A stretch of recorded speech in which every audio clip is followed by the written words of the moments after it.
Ladies and gentlemen, welcome to Paradise League Cycle number 5. We have got Busk No Nuts versus Team Tim. I am joined by Puppet Soul.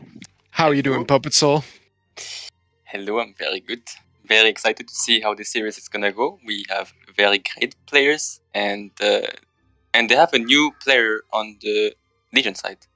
Red Lil Panda is a former American player. I think he's American player. So we'll see how he fits in the team.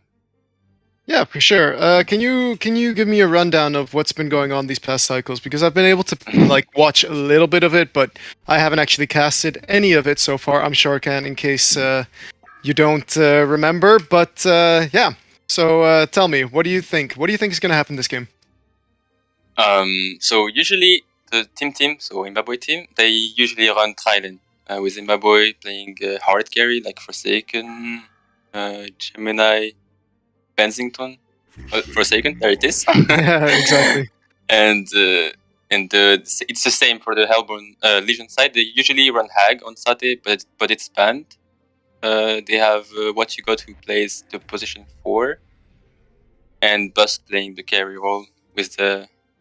Usually, he was playing Corrupted, I believe, past in the Trident.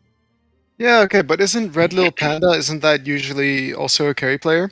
So how does he fit into it? Did you watch their games from yesterday? I played against them, and it was a different team. It was a completely different team. They didn't have Sate, and they didn't have Slaskit yesterday, okay. So I don't know how they run it. Yeah, because Slaskit is playing full support these games. Yep. Because I remember playing with Slaskit back in the day, and he would always play the mid role. So for him to pick up the support is definitely a surprise, in my opinion. I agree.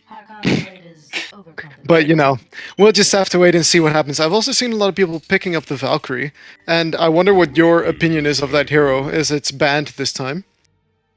It is very strong. I think it's just the way some players play it. Like for example, Limbaboy plays it very well. Split pushing and taking kills and always manage to recover no matter how he do in the lane. So I don't know. Some people respect it, and I just understand the ban. Mm-hmm. And so we're moving on quickly. We've got Andromeda, Rally, Forsaken, and Moira and Corrupted for the Legion side. So you already mentioned a couple of the heroes. You mentioned the Corrupted Disciple for a tri-lane. You mentioned Forsaken Archer for a tri-lane. Do you think Rally is going to be part of that tri-lane as well, or is it going to be a solo Rally? It has to be Vulca on tri-lane. So I think it's going to be Rally position 4. Okay. It has to be.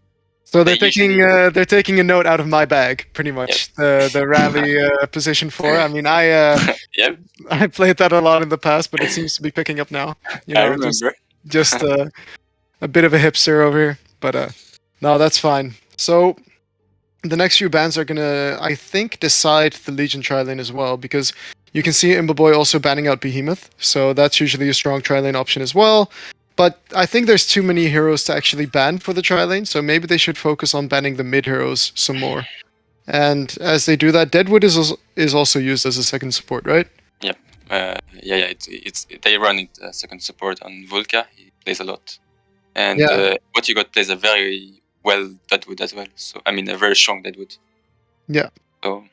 All right. So what other hero do you think they're still gonna ban? Is it going to be more on the Hellborn side? Hellborn side? I have no idea, because I think for me they should ban Kraken, because Sate plays Kraken a lot. Or I don't know, but we might see a prisoner position for this game on the Hellborn Legion side. Oh, really? Because Slaskit plays prisoner in Trident, and I think it's a very strong pick against Rally. Yeah, definitely. I also looked at the Deadwood ban for the same reason, because of course they get rooted and aren't able to be compelled out in that case. I think a similar case can be made, yeah. Playing versus a hook in the Trident is very unusual and very hard to deal with. So very strong. Yeah. I think it's also especially good versus Forsaken Archer, because Forsaken Archer doesn't have any mobility herself. Yep. So landing a hook on her might just be a bit easier than the other heroes. And we will see what happens. Midas is also still available. as a mid hero or even as an offlane hero, but that's not really, I think, what they're going to run in the offlane. Wow, War. a Nice. War Beast. That's okay. So I think this is gonna be a war beast on Busk. He's playing it short lane and he's doing very well. So And then Corrupted Disciple mid or something like that? I think they're still gonna run the corrupted in tri lane. They have to, in my opinion, and war beast short. So Oh, so it's going to be an aggressive tri lane. yeah, I think Yeah. so. Because I've seen Imba Boys team, they, like in the previous games that I've just watched for a short time, they always put the Forsaken Archer aggressive as well. Mhm. They don't seem to be scared to taking the fight to the opponent. So I also think that it's going to be interesting to see if they're going to try and dodge with the Forsaken Archer tri-lane because of that prisoner pick, or whether they're going to face it head on. Yeah, and that's very the strength of the war beast, because war beast can lane anywhere. I think with the wolf pulling creeps when if he goes suicide lane, he can pull the creeps. If he goes short lane, he can scout and never die, basically. So very good, very strong pick and very unusual as well. Yeah, but I do notice that they've only got physical damage right now, and with Forsaken Archer having quite a large agility gain and mainly going for some defensive items as well, I feel like they might lack in magical damage, and that the enemy team can just go for Void Talisman. So yeah, an Elonia would actually be a really strong pick to offset that as well. Make sure that they have the magic damage that would otherwise be lacking. And speaking about the Legion lineup, we see Pharaoh last pick, and I think it's very good against a War Beast. He can't run out of Mummy Mole, so I like the pick here. Yeah, he needs to focus it down with his dogs if he's able to get to that point. But look at this, Dr. Repulsa now being right-clicked by Lasque. I wonder if that's going to be the option. I think it might be a bit too much Greedy. farm. Yeah, a bit too greedy. But then again, Elonia wouldn't be any different. I'm not sure Bubbles is going to really do very well versus a Pharaoh in this game. Because Bubbles always benefits from, being slippery, but a Pharaoh can instantly stun from far away. Yep. And I feel like that might just counter the Bubbles a bit too much. Yep, I know that, but I guess Bubbles is also okay because they maybe want to catch the Forsaken, and he offer a lot of crowd control as well. So Yep, that's true, and it's going to force Forsaken Archer to go for a Shrunken Head, which isn't really going to help against a Corrupted or a Prisoner. Yep. And now, as we get into the game, I'm going to be giving you a word from our sponsors. This tournament is brought to you by Community Gaming. They run weekly tournaments for Valorant, Super Smash Bros., Hearthstone, and more. Community Gaming is an all-in-one platform that helps supercharge events of all levels, from community grassroots to the Tier 1 professional events. Experience it for yourself at communitygaming.io or join their Discord to learn more. Also, we've got a word from Polydoge is a digital currency with one of the most vibrant communities on the powerful Polygon network. It offers a wide variety of fun interactions to its holders in the form of NFTs, apps, airdrops, and access to different DeFi platforms ready to use on Polygon. Experience it for yourself at polydoge.com. And keep in mind that there is a higher prize pool potential if the league sponsors get more activities from the sponsored links, such as account creation and link clicks. It takes less than a minute to do both those things. Simply type !AD in chat or check the panel/description for sponsor links.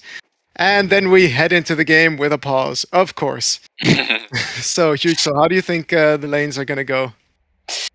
Very hard to tell. It's all about the execution. I think the Legion side has a upper hand in the tri lane. Is the prisoner pick, and I don't know about the War Beast Pharaoh lane. Never saw it, so let's see how Zane does. Mm-hmm. But the worry I have for the Legion side is Bombardier versus Bubbles matchup. I think Bombardier has an upper hand in this with a lot of he has a lot of spells that deals damage, and I don't know how Bubbles is gonna deal with it. Mm-hmm. Mm-hmm. And yeah, that's it, I think. Yeah.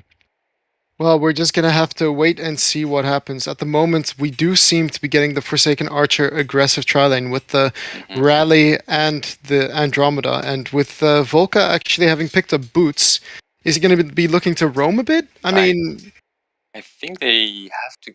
I think he's gonna be a lot of. Yeah, he's gonna roam a lot this game. Take runes and try to be a threat to the bubbles. yeah, but do you really think that he's gonna be able to really have that large of an impact on On on Bubbles? If Bubbles sees it coming, I don't see any way that he's going to Mhm. be caught by him. Yeah, but it's Oh. just the fact that he. My bad. It's just the fact that he just shows himself maybe on the bubbles vision and make bubbles play from behind a bit, Yeah, that's true. play a bit scared. Yeah, and that's of course going to allow Bombardier to just keep farming and getting more of an advantage. But I feel, anyways, that we're going to get an advantage from as Bombardier. I mean, after a while, you can't really contest him just clearing out entire waves at any point. Mhm. So we'll just have to wait and see how that goes. And yeah, in the bottom lane for now, it's only going to be the dual lane of Forsaken Archer and Andromeda. So if they get caught down here, it is going to be a big problem. We immediately see Forsaken Archer going top. Pharaoh actually, trying to Pulling control creeps. the creeps because Mhm. Warbeast did end up pulling. So heads up play from Warbeast to get himself an advantage. And then Omeda. Yeah, But Andromeda getting caught in the bottom. He is Oh. going to end up missing the hook, and this is then not going to be enough for a kill. And Zane on that Pharaoh heading down to the bottom. Yeah. So they did end up trying to dodge the tri-lane rather than walking into it, but I feel like a Warbeast can still do Mid lane, quite well up here. Mid lane, we do have the compel into the bubbles, and Sate ends up falling. So a nice rotation coming out from Volca right there already. How the bubbles got himself at such a low HP is something I completely missed, but thank you for pointing it out. He got just bomb spells and some hit, and he suddenly lose half of his HP. So Yeah, Yeah. and I think Busk might be playing a bit too greedy. They see him Yeah. up here, Rally's coming in, and Andromeda already walking over. That's the first stun. The compel is going to hit Andromeda, waiting a second so that the Ollie can hit it well as well. And Warbeast is going to be auto attack down, and Taipei is going to be taking the credit for that kill. So really good work coming out from the supports early game. And in the bottom lane, Pharaoh is actually doing absolutely fine. I mean, Pharaoh is well, he doesn't need a lot to do well. He just need to get in the experience range. But yeah, it's Zane, so he's always Yep. doing well. And then in the mid lane, we've got the Bombardier might be in a bit of trouble. No, Prisoner is not actually going to be able to catch up to the Bombardier and actually see, But Prisoner is yeah, what you got is maybe going to get caught. There's a compel on him, but Oh. Rally doesn't actually have anything else. So Hook coming in is going to miss. And I feel like this Prisoner pick is not going to work out unless they can try and get some kills with him. You already see the Warbeast actually heading into the woods instead of the top lane, which I also don't think is the right choice because Warbeast could just stay top and keep pulling. And in that way, reduce Forsaken Archer's farm. But right now, he's not really going to have an impact on that Forsaken Archer or anything. I mean, maybe he doesn't want to risk anything because Rally is not showing on the map right now, and he just wants to play. Farm as much as possible and TP top when the lane is pushed. Yeah. I believe. This is going to take away from Corrupted Disciple's ability to farm stacks later on. In the mid lane, we do have Prisoner getting low. Rally coming in with the compel is going to hit, and Prisoner is going to fall in a couple of hits. Yes, one more hit needed from Bomb, and he is going to get it using a bomb for good measure as well. Volca is doing a lot of work this game. Yeah, Volca is doing a sick amount of work on that Rally supporting. And Sate is in trouble. Oh, Yeah, Sate the used mid lane, the slasher. Sate used Shell Surf, and he is going to be caught by the bomb and the Rally. Nice take cover over there to reduce some damage. He's got another bottle charge. He's going to use it.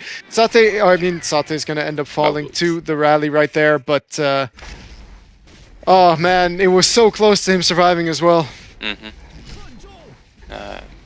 Yeah, as well, it wasn't really expected, but Rally is a very annoying hero to play against, especially with a Bombardier. who has Yeah, a high for sure. nuke. There you have the prisoner trying to get a hook on the rally at the DD rune at top lane, but it doesn't seem to be happening over there. And Warbeast is actually taking a lot of damage right now from just Forsaken Archer attacks. Hmm. And the Bombardier got to himself a DD rune, Yeah. like after the illusion rune. So very tough for Bubbles right now. Definitely. Corrupted Disciple in the bottom lane is also trying to harass the Pharaoh a bit, but Pharaoh seems to be just fine. And it is actually Ace or a red little panda on that Corrupted Disciple instead of Pro Busk in his usual carry role. So we'll have to see how that actually matches up. In the mid lane, we've got Radley going towards the bubbles, and there's you have the Compel stun into the auto attacks. Is it going to be enough? Yes, it is, as Volka picks up his serial killer streak. In the bottom lane, we do have a hook hitting onto the Pharaoh. Corrupted Disciple and Moira hitting in auto attacks, but is he going to be fine? If he survives this is going to be a really huge waste of time for the Legion team, and that stun from Moira just barely not hitting. And he's going to survive. Meanwhile, Limbaboy is pushing top and have a completely free farm. But I actually, Corrupted Disciple have a very good game. 400, almost 400 creep them. So Yes. that means he never missed a creep. Yeah, he's doing a great job on those last hits, but the problem I see is that Imbaboy has the entire Hellborn Wood stacked for him already, so the Legion should think about doing something about that. Maybe those stacks are for Bombardier as well. Both of them benefit a lot from taking stacks. So yeah, definitely. And I think FA is going to get farm regardless because they have nothing early game that can actually catch him. Unless he gets hooked by Prisoner into a tower, into a Moira stun, I don't think he's going to be in any trouble at any point this game. And Warbeast is farming in the woods. I don't know how Warbeast transition right now. Like what is he gonna do? Keep farming and maybe like get some kills with Moira Q. I don't know. What's his gameplay right now? Is he just farming or? For now, it's going to be just farming because they have no catch until Bubbles is actually up and online. I would say Bubbles is level 6, so he does have the ulti available, but he needs a bit more than that to actually get any heroes down. Maybe with the help of Warbeast. You're right, but even so, I think it would be tough. Warbeast is pushing in, or porting to the top lane to try and defend the tower, and there comes a crippling volley, and it is actually going to hit on the Warbeast, but Warbeast ultis, and he's trying to bring down the Forsaken Archer with that Moira, but is it going to be enough damage? Prisoner is here, but he's only level 2, so what can he do? And then he misses the hook, and that's going to be the end of that, and Imbaboy. Bombardier bottom is indeed going to pick up the kill on Red Little Panda, as that rotation was just completely countered by the Hellborn team right there. Mm-hmm. Very good execution on the rotation as well, and Imbaboy survived with less than 500 HP. I mean, half of his HP. Now I guess he's just gonna chill in the woods and farm. Yep, for sure. There's nothing really threatening him. The only thing that could have threatened him this game is if Bubbles had a really good game to start off with, but due to Volka's rotations. And talking about that, in the mid lane, we actually have Bubbles ult coming out on both the Bombardier and the Rally is getting auto-attack down, but is it going to be enough? There comes a Shell Surf. Is he going to dodge it? Yes, he is. The Silence missing as well, and just the stars are just not aligning for the Legion team right now, as Bubbles does actually pick up a DD rune, but they just barely miss out on a kill, and I don't know, it felt like Bubbles was a bit scared of something. He was indeed. Maybe scared of the bomb spell. I don't know, but it's very rough right now for him. Yeah, for sure. And with those 2 triple stacks on the medium and hard camp, Imbaboy is already up to 510 GPM, and I just don't see any way that anyone on the Legion is going to be able to farm that same amount. Mm-hmm. And he's doing this all fairly dangerously because he's constantly on low HP. Yeah, but they don't know that. And they have no vision. And yeah, right now, for Legion side, I think the threat is Bombardier, to be honest. If we kill Bombardier, he's gonna... bottom lane, we do have Prisoner actually falling. There's the Corrupted Disciple. He is going to get the kill on Zane in the end. And finally, we're now looking at Corrupted Disciple is going to fall. Moira Illusion isn't going to... Or actually, it is enough. They are going to kill the Andromeda in the end as well. But this is not a trade that they want to take. But, wait. Oh yeah, Immobo is going for the Whispering Hand build. Which I really like actually, this game. He just wants to farm woods and play passive. Yeah, with the way that the drafts are set up, I mean, Forsaken Archer really is the main core for Hellborn team, and they've got a swap, they've got a rally compel.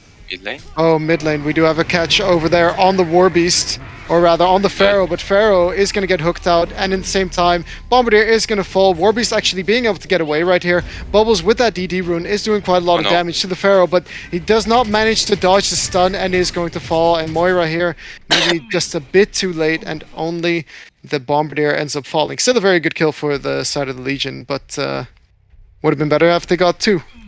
Yeah, I think Bubble overextended a bit and he died for it. Yep. But then space for Corrupted Disciple. He's pushing mid lane.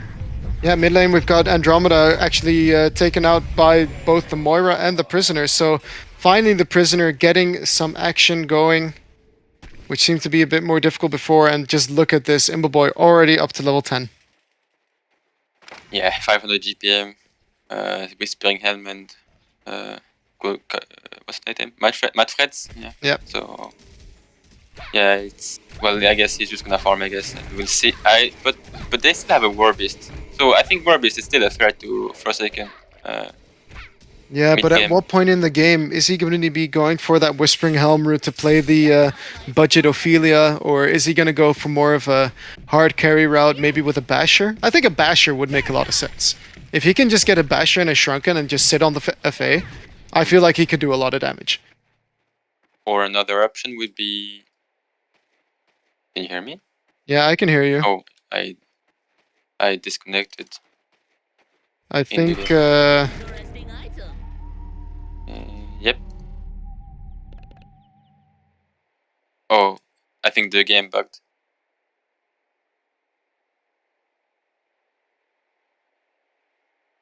Yeah, I'm not entirely sure what is happening over here, but they do manage to pause the game.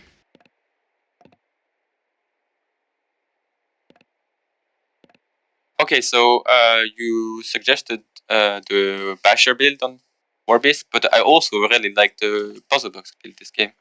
Don't know what you think about it, but I think it's definitely it has an argument to be made, but I feel like they really need 2 hard carries to be able to defeat the FA, and puzzle box with that lifesteal from FA, I don't think they're going to be having enough physical damage to kill the FA in the end if they don't go for more right-click heavy builds. And the puzzle box would have been needed to be picked up right about now to have like the best impact. But I think it might be a bit too late if he goes for it now. But it does look like he's going to be going for it with that Blood Ruby. Yep. And HoN coming in on the Andromeda in bottom lane. We've got Corrupt Disciple going to be stunned up by Andromeda. Moira stun coming in onto the Andro as well, and they're going to leave the kill to this Corrupted Disciple. So they do bring a lot of heroes, but at least they get 1 pick out of it. I mean, in my opinion, they are not doing too bad on the Legion side. They are still 4k behind, but it's not that bad.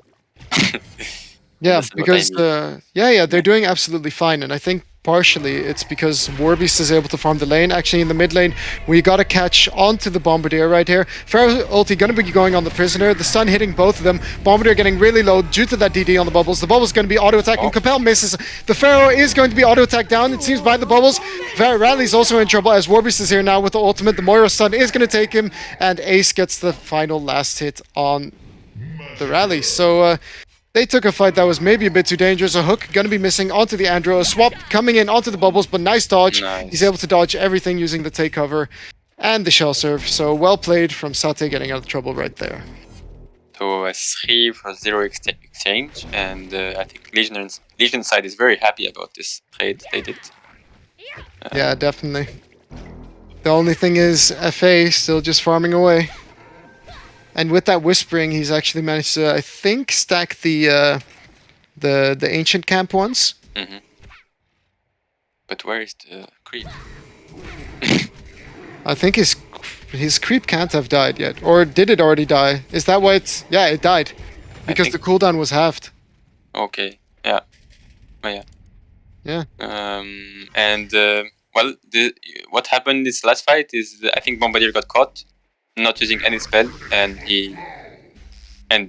suddenly the Hellbourne side had no damage between the Rally, Pharaoh, and Andromeda, and Forsaken came a bit late. Yeah, definitely. And also the compel missing on the rally just makes it a lot more difficult to actually fight if you're, using all your abilities on nothing, actually.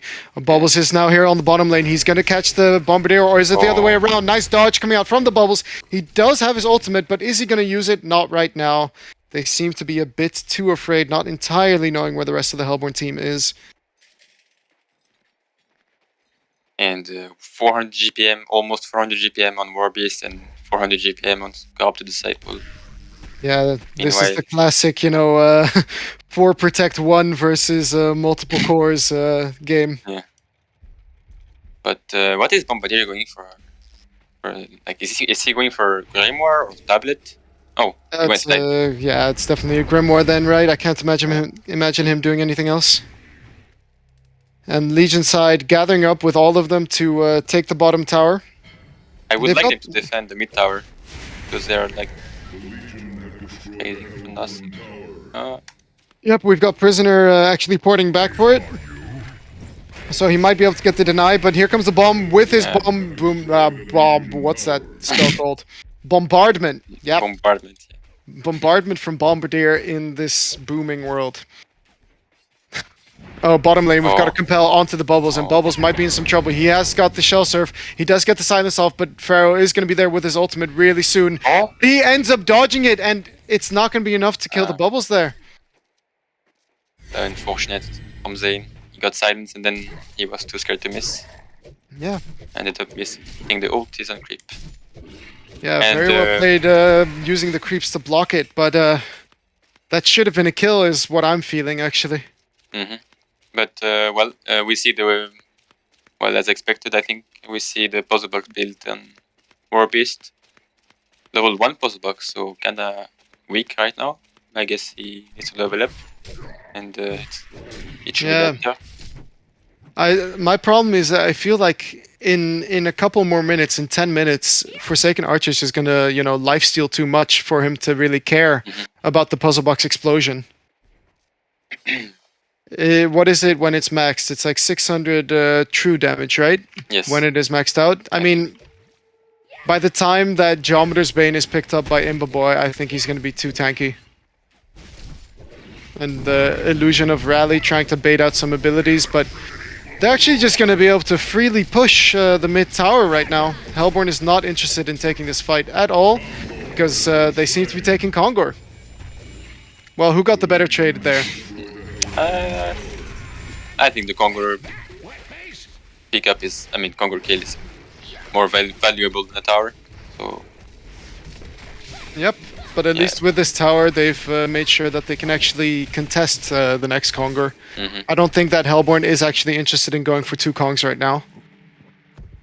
So they're not actually, there's no need to defend the Legion Kongor, they just wanted to have an early buff to their stats and stuff. And, Rally, Vulca almost peaked on Rally, so I think you should be proud of it.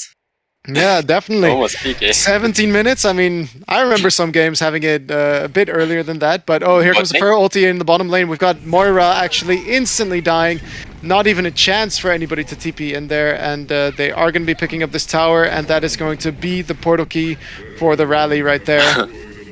I want him, 2 PKs, also one for Bombardier.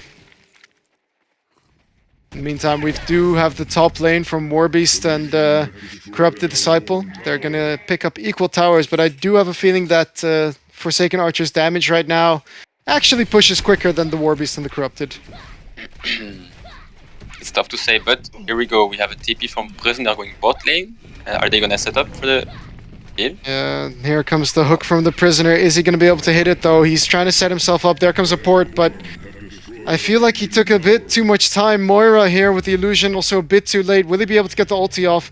Aurora coming in, get some vision, but then they also know that Andro's there. Is he going to be able to hit the hook? He's going to have to try. He's going to get stunned up by the Andromeda there. Pharaoh is also there. So are they just playing the long-range game? Moira trying to catch the Pharaoh and is not able to in the end. Yeah. But So, yeah, so we see like two PKs pick up on Hellborn side. I think they're gonna try to split push more or just maybe get some pick off. I think they have a really brilliant team for pickoffs right now. Mhm. With the Rally and the Bombardier, I think together they can kill anybody on the Legion team. Just one Compel, Bomb ulti, and Rally ulti. Anyone falls on the Legion side. Yeah, and meanwhile Bubbles decided to pick a spell shot, so he's not going for the PK route. So Yeah, look at this he wants mid to lane. farm. Rally is going to be auto attack, so he can't actually PK, but Bubbles a bit too afraid to use his ulti there. I think they could have maybe even picked up a quick kill there. But yeah, you're right. That spell shot is going to help Bubbles farm, but he's actually gotten stunned up right here by Rally, and there's the hook, and they're going to save him with the Moira ultimate, and Rally running into the Moira ulti to save himself, but he's going to get stunned up, and Bubbles is still alive. He actually gets out, so this is huge for the Legion team as they continue the chase. Next, you have Prisoner. He's got a hook up in 2 seconds. They are going to find a ward in the meantime as well. Moira going to use an illusion, is able to get his stun off. He's going to be able to stun the creep as well as the Andro, and he's going to fall on Andromeda, and next they're going to turn this into a tower push. So, nice little exchange coming out for Legion again. What a very good Moira ulti there, saving the Bubbles. Especially because Hellborn committed 2 ultis for the Bubbles and he survived, so very well played. Yeah, for sure. And they're actually going in to push the mid tower right now. He's got Bombardier. more wolves, but Bombardier with the big ultimate hitting the Prisoner and the Warbeast. Warbeast is dropping down low. He's not going to fall though. Bubbles is in there and he's just going to fall. He's going to die to Forsaken Archer as the Nullfire Blade is now picked up level 2 and it's just doing too much damage. Yeah, if Bubbles didn't die there, I think it would have been fine, but he died, so now it's tough again for the Hellborn side. Yeah, definitely. And I'm really curious to see what item Pharaoh is going to be picking up, because I would really like to see him go for a Hellflower this game versus that Bubbles on Legion's side. Because if Bubbles gets going a little bit, he's going to be a lot more of a threat. And Pharaoh is actually quite quiet, to be honest, in this game. I didn't see him a lot, in my opinion. Mm-hmm. He leveled 10. Not farming a lot, so yeah. Let's see how he goes. Andromeda being chased. Yeah, Andromeda not being chased now. But yeah, so the double core lineup is working out, but it still isn't very reflected in the gold charts because this Forsaken Archer is up to 650 GPM and he's the one that's keeping Hellborn above water. And even Bombardier is up to 460 GPM. Yeah, and once Forsaken has shrunken, I think it's gonna be very tough for the Hellborn Legion side to kill him. Yeah, definitely. And he's already hitting so hard with that Nullfire Blade. Like, that tower is just melting and they're not able to do anything in mid lane. They are porting back to try and catch, but it's just a bit too late. There's a port coming out from FA. Are they going to be able to spot him? They're going to spot the creep and the Rally. Rally? Oh, they're not seeing it, and Rally is just standing there. He's going to port into the woods and try to make his escape. Yeah, and Warbeast seems to be picking up a shrunken head, I would assume, with that Mighty Blade. Mm-hmm. I think it's a very good item. He could still be going for the Basher, but I doubt. Yeah, we both know it's not gonna be the Basher. Yeah. But Bubbles might be in trouble with. Yeah, mid lane. We do have the Compel in on the Bubbles, and there's the Moira saving him again. There comes the stun, but Bombardier ulti, is it going to be enough? Yes, it is going to do a lot of damage to both Moira and, oh wow, bottom lane. We actually have Pharaoh and Forsaken Archer killing the Corrupt Disciple. Oh, and in the end, Moira does end up falling due to the chasing of the Rally and the Bombardier. And everything. So Hellborn, with those 2 kills, is suddenly 3 kills, way further ahead than Legion. Mm-hmm. And now they will just gather up bot and push the tower. Oh Very no, fast. what you Oh, got might be... He thought he was in vision or hiding, but... Wow, that's really it's tough. interesting. Yeah, and now Forsaken Archer feels all the safety in the world standing here and hitting the tower. There's nothing Warbeast can do in this scenario to actually stop the FA. Yep, and they chose to go back actually, so they see the bubbles up and they chose to just go back and Yeah, play passive a bit. yeah. Bubbles has been caught a bit too much by the rally now, and that's been making it very difficult for him to actually do anything this game. Mhm. And Moira Illusion is being used. Andromeda in the mid lane might be his target, but it's going to be a bit too far, and they're not going to be able to catch him.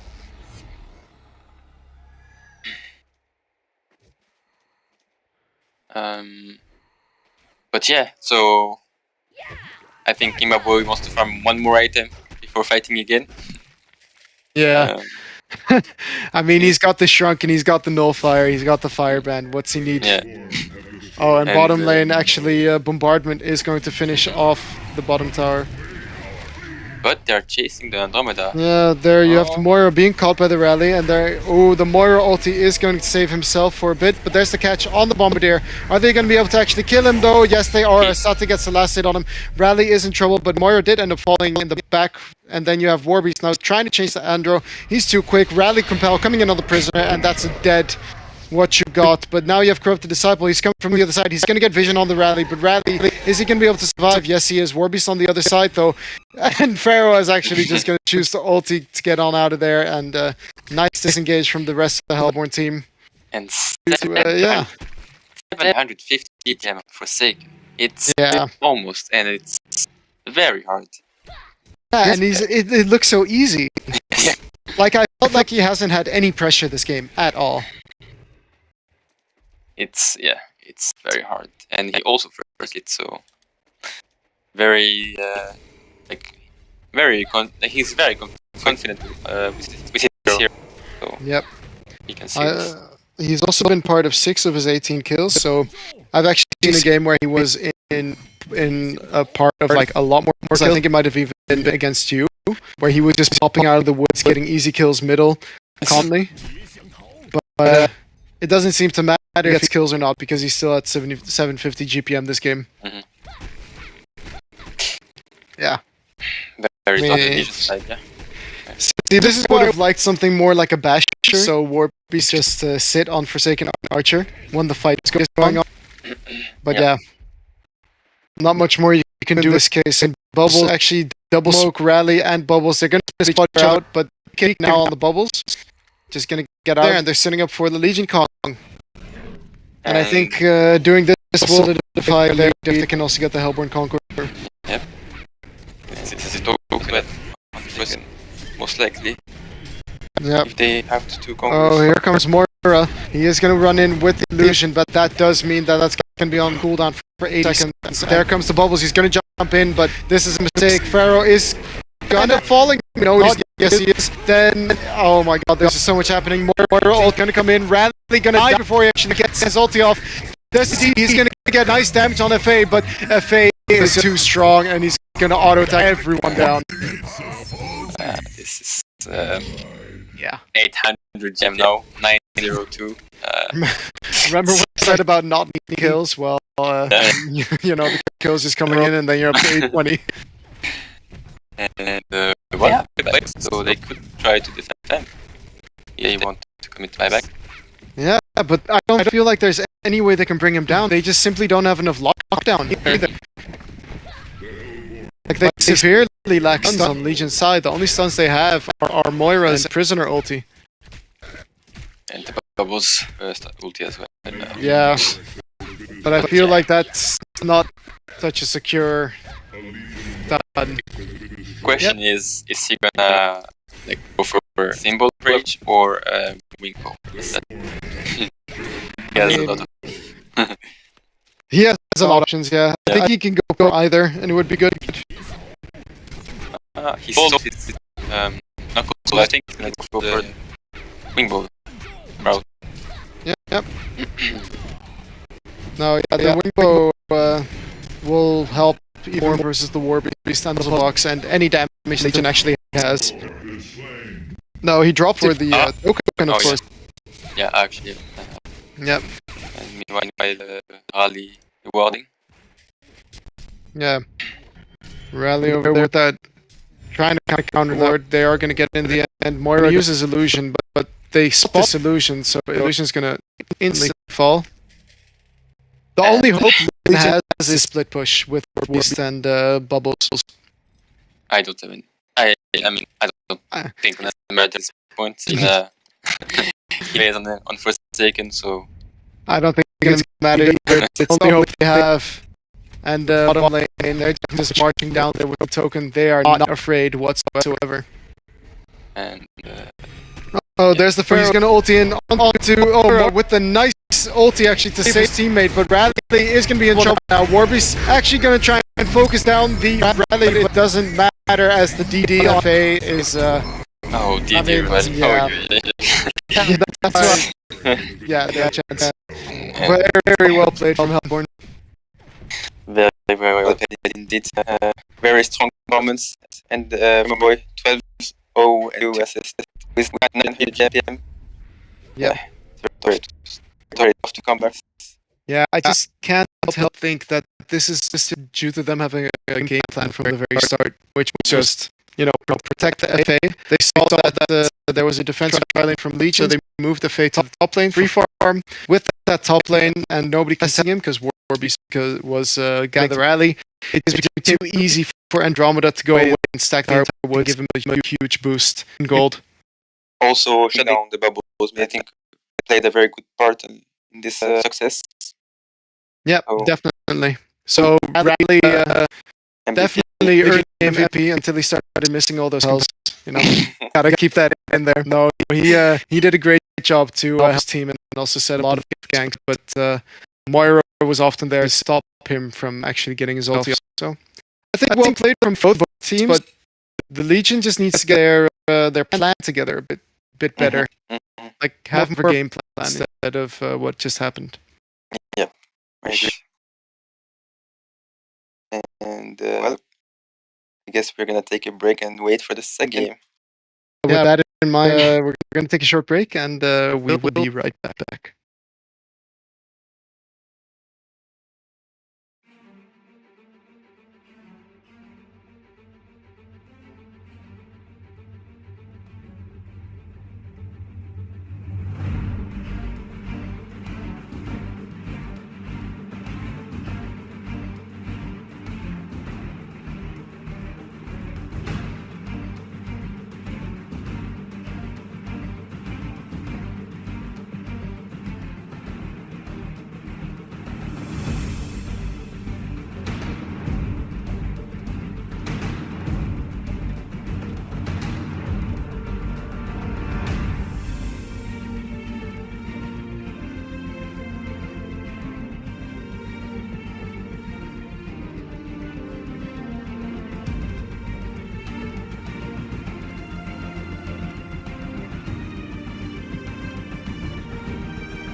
Hello and welcome back to Paradise League. To League Tournament Cycle number 5, we've got the Losers Bracket semi-finals going on right now, I'm assuming. That is true, yeah. We got Busk No Nuts versus Team Tim, and we're jumping right into the bans. They look similar to last time, except for the Forsaken Archer being banned by What You Got. But for the rest, they banned Pebbles and Hag, so again, targeting the mid-heroes is Imboboy and Nophelia. Mm-hmm. Well, same bans as expected, but we see a variation. Yeah, you're right. Forsaken ban, first ban, understandable. And Yep. But they keep picking easy heroes. You know, they pick Magmus, and they pick Rally. You just pick strong AoE stuns that aren't too difficult to hit. Generally, that works out. Yep. Yeah. I feel like really that Busk No Nuts' team was lacking a bit in stuns, and I hope they alleviate that by now first picking the Rally. And we see that they are like keeping on the same road with the Rally Moira combo. It's a very strong combo to play against. Yeah, definitely. Moira is also, I think, very, very strong versus Magmus. Because if Magmus's ulti is up, you can just put your ulti on top of it and the entire Magmus ulti will disappear. Yep. Yep. But let's see how they adjust to from last game. How do they reset and how they're willing to risk to win this game on the Busk No Nuts team. Maybe they're gonna maybe they're going to pick greedy heroes like Doctor, for example. I think they just need to pick heroes that sort of fulfill a plan in general, because what you see Imboboy doing now is that they've got the exact same draft as last time. They've got the Andromeda to save the single core, corrupt the Disciple. They've got an easy line stun to set up ganks, and now they're going to get a greedy mid hero like a Bombardier, like an Elonia, maybe even like, yeah, I don't know. What else would fall into this group of heroes? Midas, Torturer, just a strong mid hero who can take out stacks, and then they're set. That seems to be their game plan, right? Yep.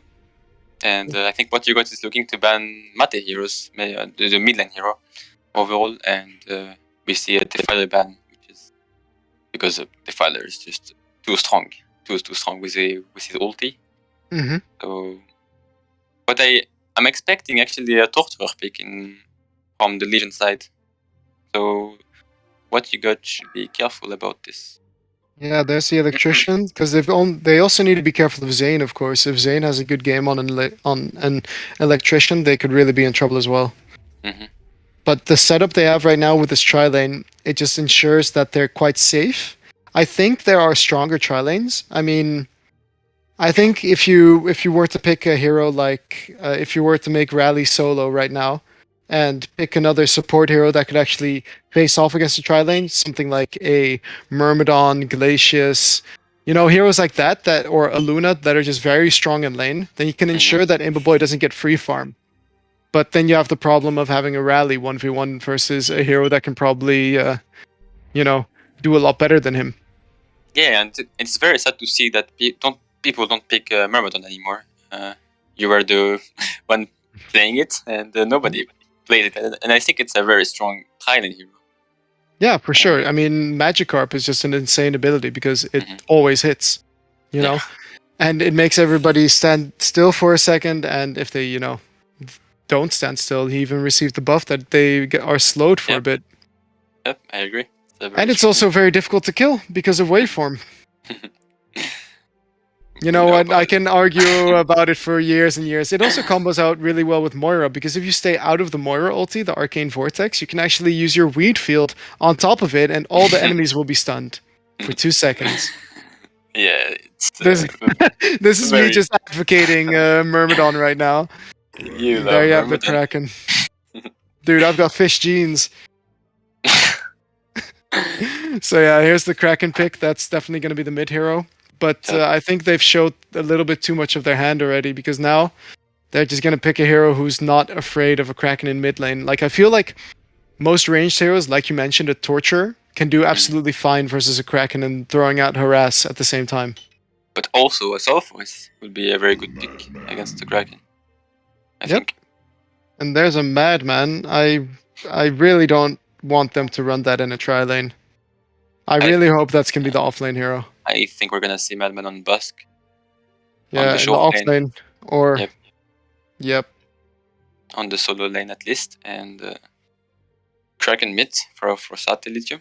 Again, though, I think it might be a bit too greedy because they're going to pick another carry after this. Mm-hmm. Or is But- it actually a Kraken for Red Lil Panda for solo short? Because I we mean, saw him play that before, right? I'm not sure. I think it's a Sata hero, so I think it's gonna be Satellitium playing the Kraken. Yep. But Let's if just it see. was Yeah. if it was a Lila Panda playing Kraken, I think it has to be a Madman mid. And Yeah, true. so we don't. We're not familiar with Madman mid. Yeah, And you mentioned Sulfurous it. pick. South Horus, you predicted it, but Sulfurous. And so lost. yeah, they've got I think a very easy to pull off team on the Legion. They've got the mid hero who can just go to the woods and farm stacks if necessary. They've got the carry who can farm stacks once he gets his light brand, or in the case of Forsaken Archer, the Whispering Helm.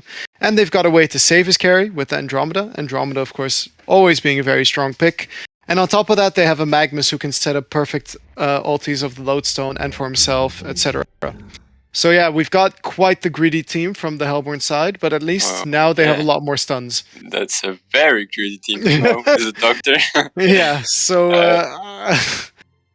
yeah, How I'm. are they gonna lane him? That's the question. Is he gonna be a Thailand Doctor? Is it going to be Trilane Madman? Either one of these things doesn't really sound good to me. Yes. But very interesting. Might pay off. Yep. I think they've got too many carry players in their team. I agree. I would have really preferred them having something like. Well, I mean, I guess they have decent initiation with Kraken, Rally, and Moira, but there's no real team fight. Like, only wait. Kraken's ulti is really a bit of AoE, but on the Legion side, you can see that they've got so many more options for team fights. But also, what I really like about the Legion draft is the Magnus pick in the Sulfurous. Like Vulka, like last game, Vulka is just gonna like roam between top and mid and keep putting pressure on the mid player every time. And what can a Doctor do against this? That's the question. Yeah. So looks to me like they're running the Doctor Repulsor in mid lane. They really like to. Excuse me, but I really like the way they lane on the Hellbourne side. If Rally stays mid, I think it's very strong. Kraken solo short, solo long lane against against Lowstone. So yeah, I think they have a very strong lane right now on Hellbourne side. It's not the worst one. Let's I say. definitely agree with you. I do think Magnus is going to roam a lot, but until Sulfuras reaches level 6, I don't really see them killing the Doctor Repulsor. Only if he super overextends, you know, if he just like gets caught in the middle of the river. So the key for Doctor right now is just to get experience as much as possible and push out mid. I think that would be my guess. Yeah, definitely. They don't have any catch until they have Magnus with levels, I think, or Andromeda level 6 even then. And Lodestone isn't really one to move early because he really needs that portal key. So we'll just have to wait and see. I think the Hellborn tri-lane, though, I don't really see them stopping Corrupted Disciple. But then again, Rally is early game a bit stronger than Magnus, in my opinion, simply due to being tankier and also being able to save his teammates. And I really like the fact that they put a reward on the lane instantly from Imbaboy. Yeah. So stun coming in onto the Madman, but doesn't seem to be a lot of other things happening. And yeah, in the mid lane, Sulfuras I think can do quite decently versus Doctor, but we're gonna see them both just disappear into the woods at a certain point. Oh, missed the creep.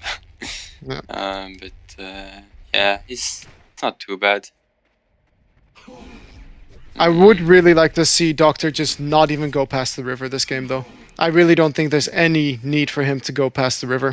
He just needs to play safe. But how does Kraken do against Lowstone? So I think it's a very good matchup for Kraken. Yeah, Kraken should win this pretty easily, I think. Depends on their early item pickups to see who's going to be actually getting the better of it. Mid lane. Sulfuras is getting a lot of pressure. Yeah. From tower. Yeah, and that's not even with the opposite charges. And Hellborn on top lane is doing a really good job of pulling that easy camp right there. Making sure that they don't get jumped. And Madman, in the meantime, was just getting last hits under the tower. So they're doing a good job of, you know, getting extra experience compared to the Legion team. So already we've got a difference, but from the last game, I mean. Yeah, I agree. And, well, Magnus is expected gonna come mid and try to kill him. Yep. There you have Doctor. He is quite low, and I hope he is. They should know this on the Legion, on the Hellborn side, that someone is missing, but he's playing very far up. Yeah. And is he going to be in trouble? They don't see the Magnus right now. Boots. They're running into there. The boots are going to be able to hit him. There's this port coming in. Is that actually going to do more damage, though, as Rally ports in, but doesn't actually manage to do anything? I would have really liked to just see them go in the top lane. And there comes the drain onto the Madman. So they're not going to be going for it anytime soon. But this is what I was mentioning. Doctor just needs to play it safe. And now we've also got bottom lane Magnus moving over. So Volca again roaming this game, doing quite a good job at it. Magnus showing up behind the Kraken. Stun coming in. Lodestone. I think he could even turn and kill both of them. But not if he takes too many hits like this. So he's going to charge away. Magnus with the boots might be able to catch, but no. Top lane, we have initiation onto the Corrupted Disciple, but do they have the damage for it right now? Madman is going to end up getting the kill on Imbaboy, and this is what they need to do. They just need to secure, or at least stop Imbaboy from farming, and provide farm for the Doctor, and I think they're in a great spot this game. But we still have a 500 GPM. Look at this though, mid lane, we've got a stun coming in onto the Doctor Repulsor. Sulfuras is there with the damage from his Q, that's not going to be enough. And Sulfuras is quite easily able to tank the tower. So yeah, nice roam coming out from Volca again this game. It's very sad from the Hellbourne side. They are not camping runes for the Doctor, so that's why he's game tough right now. Yeah, Kraken is there right now, and Magnus does end up getting the rune, but couldn't you have just tried to kill him there? On Kraken? On the yeah, because Magnus didn't have any mana after that stun. I think. I mean, he could just outrun him. Yeah, so Force heading to the top lane. Andromeda trying to get a stun off onto the Madman. Does the Hellborn know that Sulforce is here? They have a ward. Volka is heading top as well, so they've got 4 people there now. If Doctor can just get level 6 right now, he should be safe from most ganks. He's that far away from 6 though. Yep. And top lane, they are going in. Yeah, top lane, they do seem to be trying to go. Nice double stun coming out from the Magnus, but Moira's stun was still there. Rally in a lot of trouble. He does have to compel, is going to get himself out. Nice barrel roll hitting both the Magnus and Corrupted Disciple, and Corrupted Disciple so close to getting that kill, but is he going to try? There's another stun coming in from the Moira, and Rally is around with a compel, but they need to be super careful. And there you have the kill onto Slaske, as his team was just not sure what to do. In bottom lane, Kraken is actually having a bit of a tickle fight with Lodestone. Tickle fight. Excuse me. Lodestone is ahead in experience though. He got a very early level 6. Yeah, for sure. Compared to Kraken, so... Yeah, Kraken had to back off due to the Magnus being there, of course, earlier on, and he also went for a rune earlier. Oh, but look at this. Dr. Repulsor might be in trouble. Sulfor is heading into the woods right now. He is going to spot out that double stack on the hard camp. Is he going to follow him for more? Does not look like it, but Sulforus is very comfortable this game. Up to 500 gold per minute, actually. Yeah, and it's hard to stop him. I think I would like the Hellborn side to commit a gank on him. A very important kill, a lot of gold as well. So I really want them to commit kills on the core lanes, on the core heroes, besides top. For sure. There's an Invis picked up on the Lodestone in the bottom river. And I think he's going to be trying to use it to kill Doctor in mid lane. Doctor is trying to set up a deny right here. He's going to get stunned up by the Lodestone, and that's going to be enough for the kill. And there's also the tower kill. So Hellborn having a lot of trouble, and with only Kraken being there, they won't actually be able to do anything. Oh, top lane Rally is really low. He's going for the compel. He's going to only get the Magnus right there. The stun is going to hit on the Magnus, and Magnus should fall right here, but they don't have vision of him. There's a Rev Ward. Madman, is he going to be able to catch him? Andromeda is going to stun up the Madman. He's going to be really close to falling and going to die, as Imba Boy is fully buffed up, having 140 damage right there. Madman was playing very scared. Yeah, Lodestone. Oh, with the root, with the ward. He isn't going to be able to get the rally right there, though. Super close. And we see already a 4,000 gold lead from the Legion side. Yeah, Imba Boy having recovered fully after that one death, and Sulfor is still, well, now actually taking the stacks. Yep. From Hellborn team. 550 GPM. Almost, fast. So yeah, I don't know how they're gonna deal with him. Yeah, so Forrest just walking out of the woods. I mean, there's no one stopping him. And there you have the Magnus. Oh, actually, top lane. I think they're looking to set something up. Kraken is here with, yeah, okay. Not gonna work, and Magnus is gonna sit to run again for the Kraken. And I must feel, Kraken just charging away, gonna run right into the Magnus right there. So Forrest is there as well. He's gonna need to pop his ulti. Big ultimate, keeping everybody away from him, and Magnus actually able to dodge the torrent right there. Nora coming in with the illusion. In the bot lane, we do have Zane killing Pani Sucks right there, but Mate in the river over there is gonna get the kill on Sate. Magnus is gonna fall, but it does look to me like, oh, what you got? Actually getting himself killed by neutrals. So, good little deny over there, but it was still a 3-for-1 exchange, as in the bottom lane, Zane gets the kill on the Dr. Repulsor. And yeah, well, 0-4 on Doctor, it's a very painful match for him. He has nothing that goes for him well, so... Yeah, but I mean, we outlined what he needed to do this game, and it just hasn't happened. He just needed to make sure to stay safe and make sure he wouldn't die to a gank from Magnus, but Yeah, he got himself a bit too low, and now Magnus again. Rally is in the vicinity. He's going to be spotting out the Magnus and the Sulfuras, but he's going to take so much damage from that more Certissima. And there you have the Doctor. He's trying to, bait them into going further, but they just don't have the damage. And in the meantime, top lane, we do have the Moira falling to the combination of Imbaboy and Doctor. Is going to fall. Anyways, I thought he was out and safe, and now you have Kraken here. Doesn't actually have an ultimate. He's going to charge away. It's not going to be enough. There's no mana on the Magnus, though, so I'm not sure why they're chasing this far, as more ports are coming in, and this might have been a bit too greedy, but what catch do they have? Are they going to... Yeah, they compel the Kraken forward, but...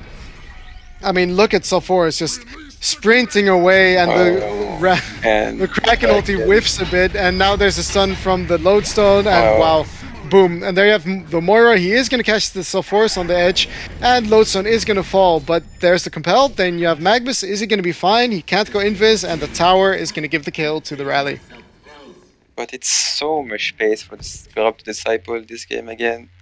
Yeah. We see him pressuring top tower in the meantime, and Lodestone didn't die, unfortunately, for the Hellbound side, so yeah, very hard. Again, I feel like it's an issue of game plan more than anything else. It's like they don't realize they should have just put Rally in the mid lane with the Doctor Repulsor and have Madman sort of do a semi-suicide-esque role and have Moira roam as well. I feel like they could have done a lot more if that was the case. And Doctor is going to be spotted. Yeah, Doctor is going to get stunned up, and he just insta-falls to the combination of Lodestone and Corrupted. Mid lane. Mid lane, we have the stun going in on the Magnus, but Rally seems to be in some trouble as the Q ends up finishing him off. And And top lane, we might see a dive on the Kraken. Oh, Moira mid again. Moira mid lane, he's going to end up falling to Andromeda and Magnus. And Kraken is getting charged there. They've got vision of him due to the W from Corrupted. He's going to try and charge away. He's going to get that off, but Lodestone is right there with the follow-up. One auto attack, one more, and it's going to be enough as Lodestone gets the kill. Dr. Repulsor is level 7. Is he going to look to catch anything? No, he wanted to deny, but that was not successful either.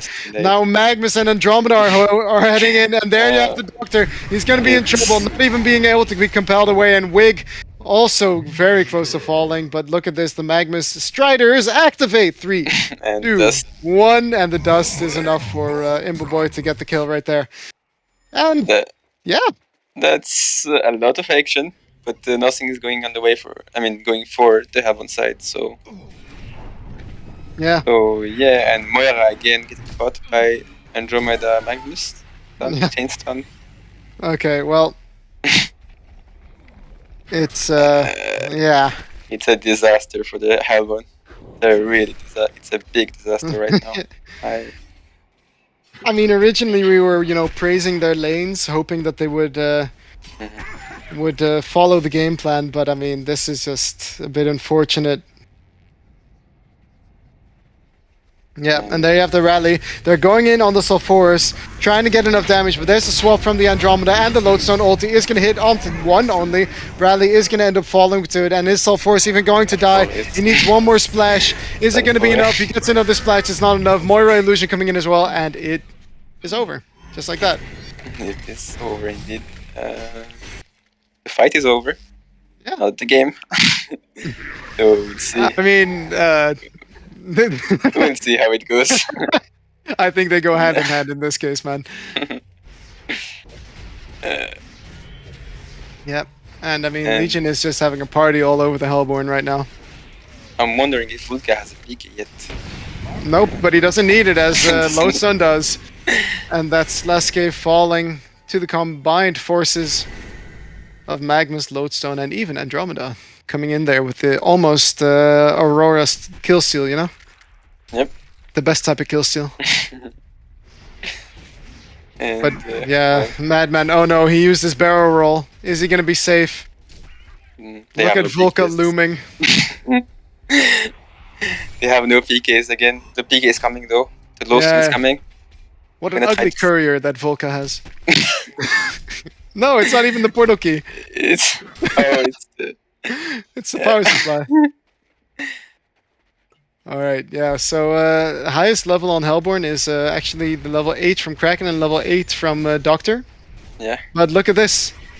Magnus just chilling in the background. I think they see him though. And Yeah, and there's the load zone. Gonna be hitting poor Slaske.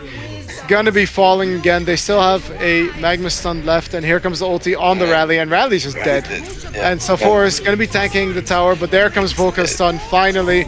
Mate, champion of New Earth, hat trick, and now Kraken comes in. Are we gonna make it a quad kill? No, Kraken is gonna end up backing off. well, And well, yeah. didn't I There's a- say something about, you know, Saforis needing more farm than the enemy team to be effective? Well, there you go. Yeah. Yeah. Especially the, you know, the combination of the Sackstone in with his life tap ability.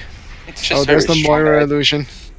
He's gonna Oh. get the ulti off onto him, but are we gonna get a Kraken ulti on top of it all as well? Yes, we are. Is he gonna do anything with it though? They gonna- take a lot of damage as the charge does come in on the Magnus and the Sulfuris, and they actually get the champion of New Earth streak. And they're actually fine for now, and Andromeda is gonna fall as well. Is this the turn we've been waiting for? Look at this, Rally is now walking over to the middle of the team, but nice stun coming in from the load zone.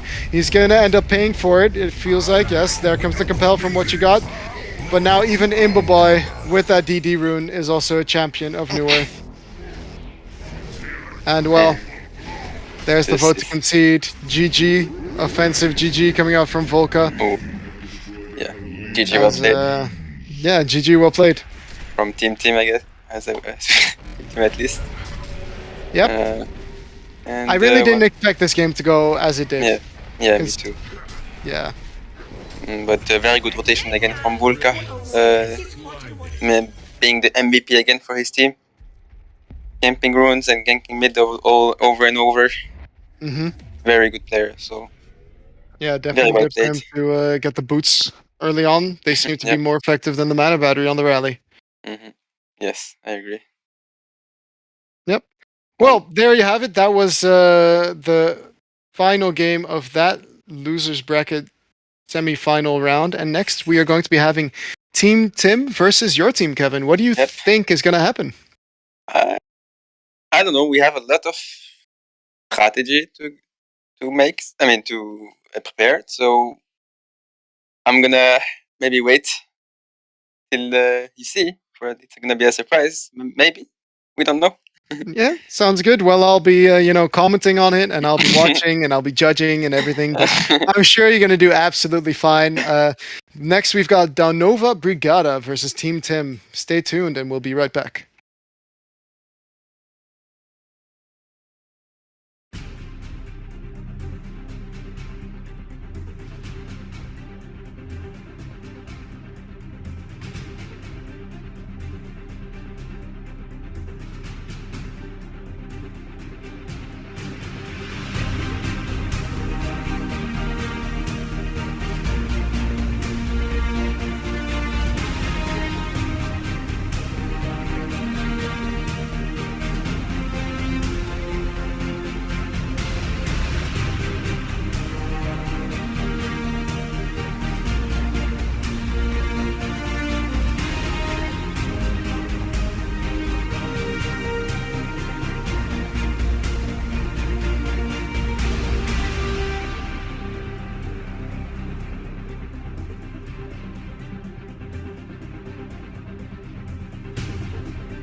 pops the haste, looking to go on Voodoo Jester. Commits after the Storm Spirit goes down. Panda and Monkey King get pushed in by Kraken. Kraken drops the release of Kraken. It misses. The face smash comes and finishes Kraken. Magnus is very, very low. Is going to almost die to Clanks. Clanks is laying in auto attacks into Ophelia. Ophelia able to turn around for just a little bit. Is going to get hit by that Rotten Grass, but it is not going to be enough damage to quite take her out. Monkey King, evasive maneuvers. Magnus, with the 0 HP Eruption, is going to go in and Lava Surge to take them out. Clanks is going to fall down. It is a full genocide. The turn and burn from Magnus on no HP into the hat trick. They're going to look to get a couple here, not just one target. And Melonia is here as an anticipation, though. They see him. It is interesting. They see him on Kraken. I hope they go for Elonia here. You can one-shot him. Actually open it. Oh, the tablet! Really well played by Kevin. Tsunami charge, that anticipation item. Insane! Blocker, 3-man ultimate! Oh my god! The entire Legion team up here, and they get the early punishment. I have no reason why they're not going to clean this entire fight up. Lowstone gets away, but insane plays by Riftwalker again. Maloney really playing well this game.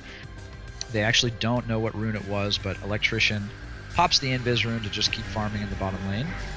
Rally gets caught out by a stun combo and is able to compel himself out for the clutch. And the Bat Blast comes in huge, taking out the triple. Taking out the triplet of heroes in the top lane. That was a huge show by Wretched Hag. It was his first kills of the game. Okay, throwing down a ward. Realizing that they kind of want to stick around. There is a port coming in. They aren't aware of it. Who is it? It's Deadwood. The Kraken is going to fall extremely fast, but the 3-man released the Kraken into the Deadwood grasp with the Voodoo Ward. Holy cow. The damage. Yeah, but we've got a level 11 Lodestone. Oh, look at Lodestone powering up here in the bottom lane. He's going to catch Parallax. Bye-bye, Parallax. And Prisoner as well. And they're going to take out the Prisoner. A huge kill coming in from Zayn. The Lightning Storm, of course, assisting for that as he got the first kill on the Parallax. In Cloud, is he going to use the... He doesn't have it, the Parade of Power. 25 more seconds. Yeah, Panda's definitely coming into his position here, starting to become a threat that they need to worry about. Very quick on his feet with those Ghost Marchers, a little less damage. Survival than Steam Boots, but there we go. Imba Boy showing that he can still flex, even though he's predominantly going to prioritize farm in this game. I mean, that's a great quality to have in carry. This guy is a true all-star. Oh, Pandemonium. Tempest. Oh, the Void! They walk into the Ward of Revelation, but the stun from Behemoth, right place, right time, takes a perfect Void and turns it into a trap for themselves. Magnus channeling that Eruption is going to be enough to finish off Zayn. So it is. That Rev Ward was everything. It thwarted everything that the Legion wanted to do. The big thing was that he survived. Meanwhile, bot lane picking up surviving where Forest survives, and now Hammerstorm. He has a hammer throw. He's going to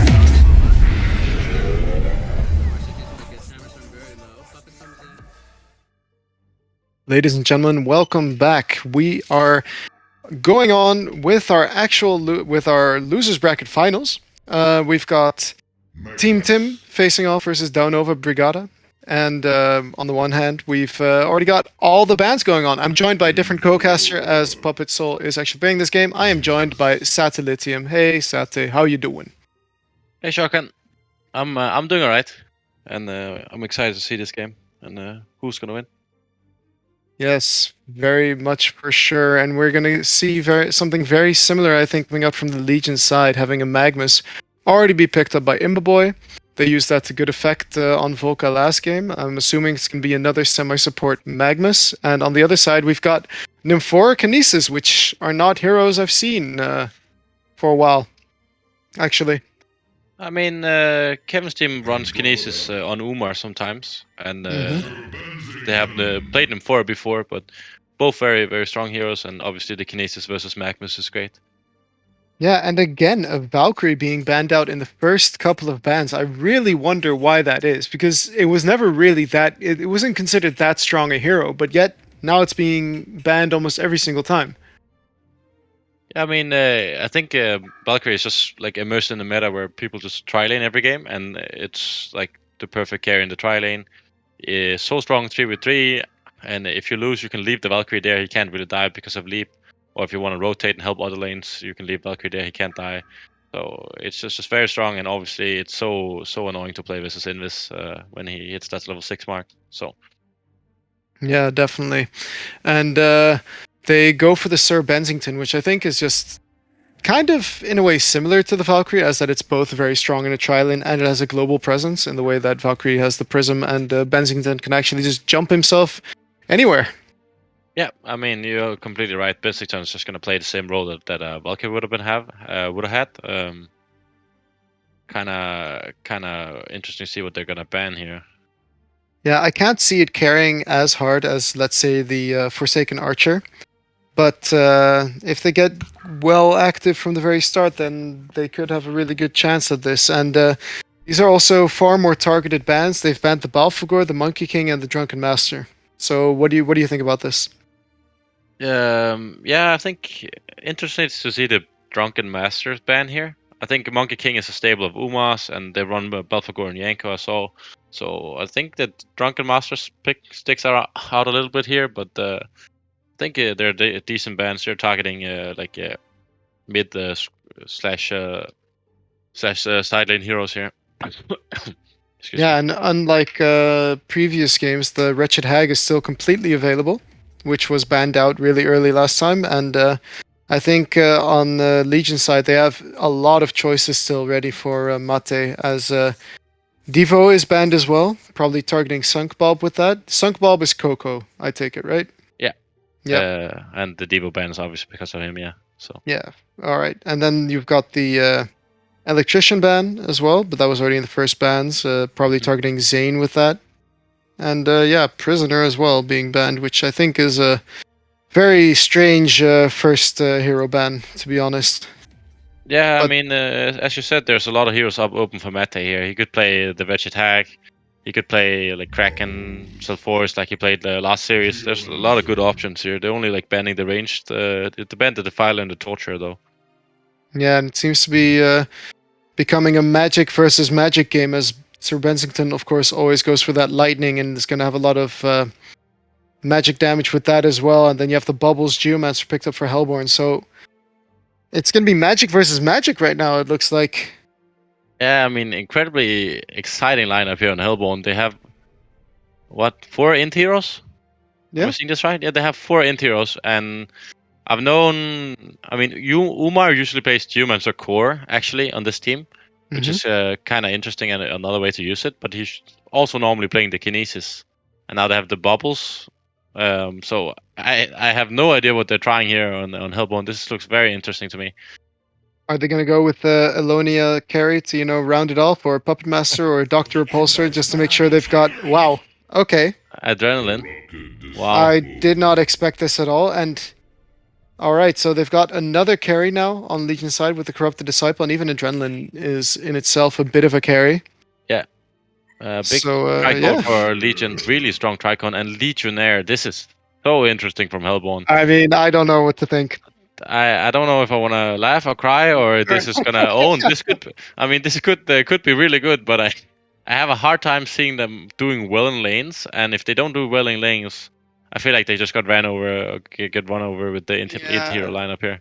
They're going to need to play very, very well if they want to do this, just initiating perfectly every single time. But in the meantime, I'm going to, get some words from our sponsors, and that is from Community Gaming, that this tournament is brought to you by Community Gaming. They run weekly tournaments for Valorant, Super Smash Bros., Hearthstone, and more. Community Gaming is an all-in-one platform that helps supercharge events of all levels, from community grassroots to the Tier 1 professional events. Experience it for yourself at communitygaming.io, or join their Discord to learn more. Then we've got Polydoge. Polydoge is a digital currency with one of the most vibrant communities on the powerful Polygon network.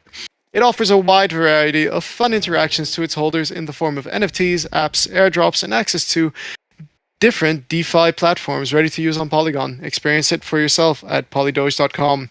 And keep in mind that there's a higher prize pool potential if the league sponsors get more activities from the sponsor links, such as account creation and link clicks. It takes less than a minute to do both things. Simply type !AD in chat or check the panel/description for sponsor links. And there we go. There we go. There we go. That's quite a mouthful every single time. Yeah, it is. But big shout out to our sponsors for making this tournament happen here. Yeah, definitely. Nice little last hurrah, as they say. Yeah. So we are going to see Imboboy heading to the top lane on that Corrupt Disciple with an aggressive tri-lane with Volca on Magma. Surprise, surprise. Did very well in both games last series. And on the other side, we've got Janko on the Legionnaire. And I wonder if they're going to go for the lane cutting route, because they do have the Nymphora to help with that. They need to. I feel like if he jungles, there's no way they win the game. Like they Yeah. need to get so much gold in this hero, and try to create some space, and he can be so strong with items and lock down the carry. But Legion pick smart. They have 3 cores, so if you should get Imboboy, well then there's still a Bensington and an Adrenaline. This is going to be very interesting here. The thing is, Legionnaire could get so fat that he can actually remove everybody on the Legion team. Like, just thinking about it, he doesn't need auto attack damage for the Corrupt Disciple to bring him down. And combined with the efforts from his team, they've got a lot of long range abilities that will allow them to get them low. So if they manage to get the Legionnaire fat and into a more of a carrying role, if he gets a Staff of the Master upgrade as well, then I see him, just going balls to the wall and just taking out everybody with that taunt, terrifying charge, and decapitate combo. Yeah, I mean, as you said, they're not like really tanky on Legion, and if he gets the ball rolling, has that Staff of the Master, he can definitely kill an entire team with a little help from his own. So I just want you, Shortcan, to predict how they're gonna lane on Hellborn. All right, so it's going to be a Geomancer and Nymphora Legionnaire down in the bottom lane, and they're going to cut the lane, make sure that Bensington gets very little. It's going to be the, I would hope, actually, I would say put Kinesis in the short lane, so if he's in trouble, he can throw creeps at the hard camp, stuff like that. Put a ward up into his own wood, so he can just throw them from the lane and get farm like that. And at the same time, the bubbles could do very well fine versus an Adrenaline. You can just auto take cover the Shard Blast to make sure to dodge all the damage. Yeah, I mean, all of that makes sense. I think that might be how they lane, but okay, game's gonna get ready here.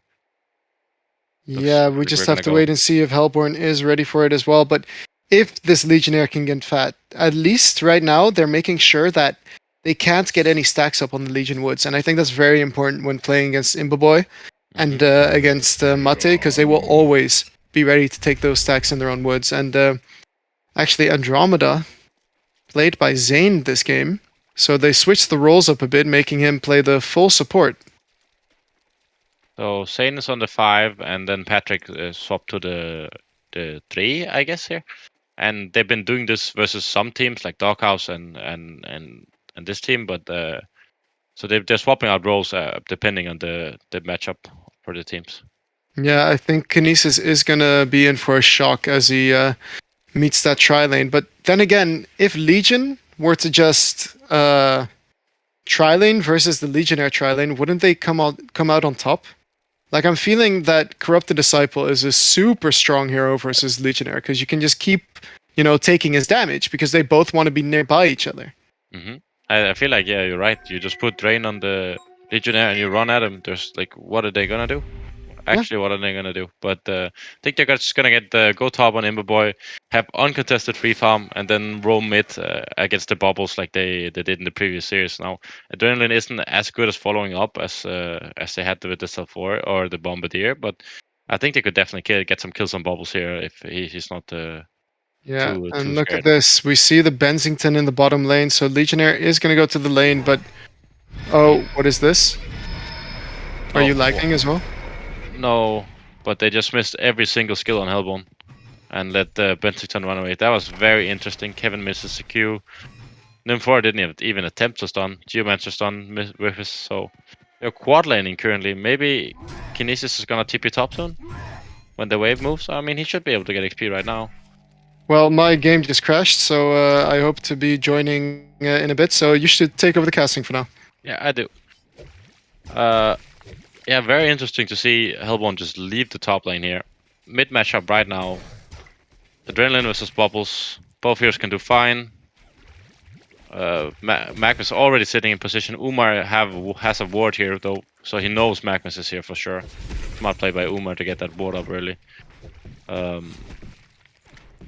Benziton getting some creeps in the tower, not doing too shabby either. And Legionnaire obviously getting that uncontested free farm. They're gonna stack entire woods. He's gonna have 700 GPM in like 5 minutes because he's gonna get the lane plus the jungle creeps here. So I feel like the one problem they're gonna have though is pushing the tower, because ideally they want to do that early to make sure that Bensington can't get any help.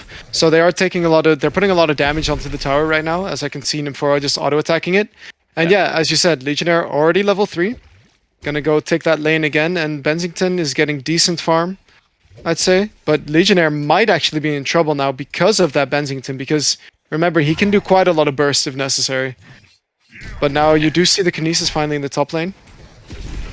yeah, Kevin rotates top, trying to get some experience, gets level 2 here. I think this is what they need to do. Obviously, they can't just leave a lane and quad lane bottom. So good rotation by Kinesis. Magnus couldn't find anything middle.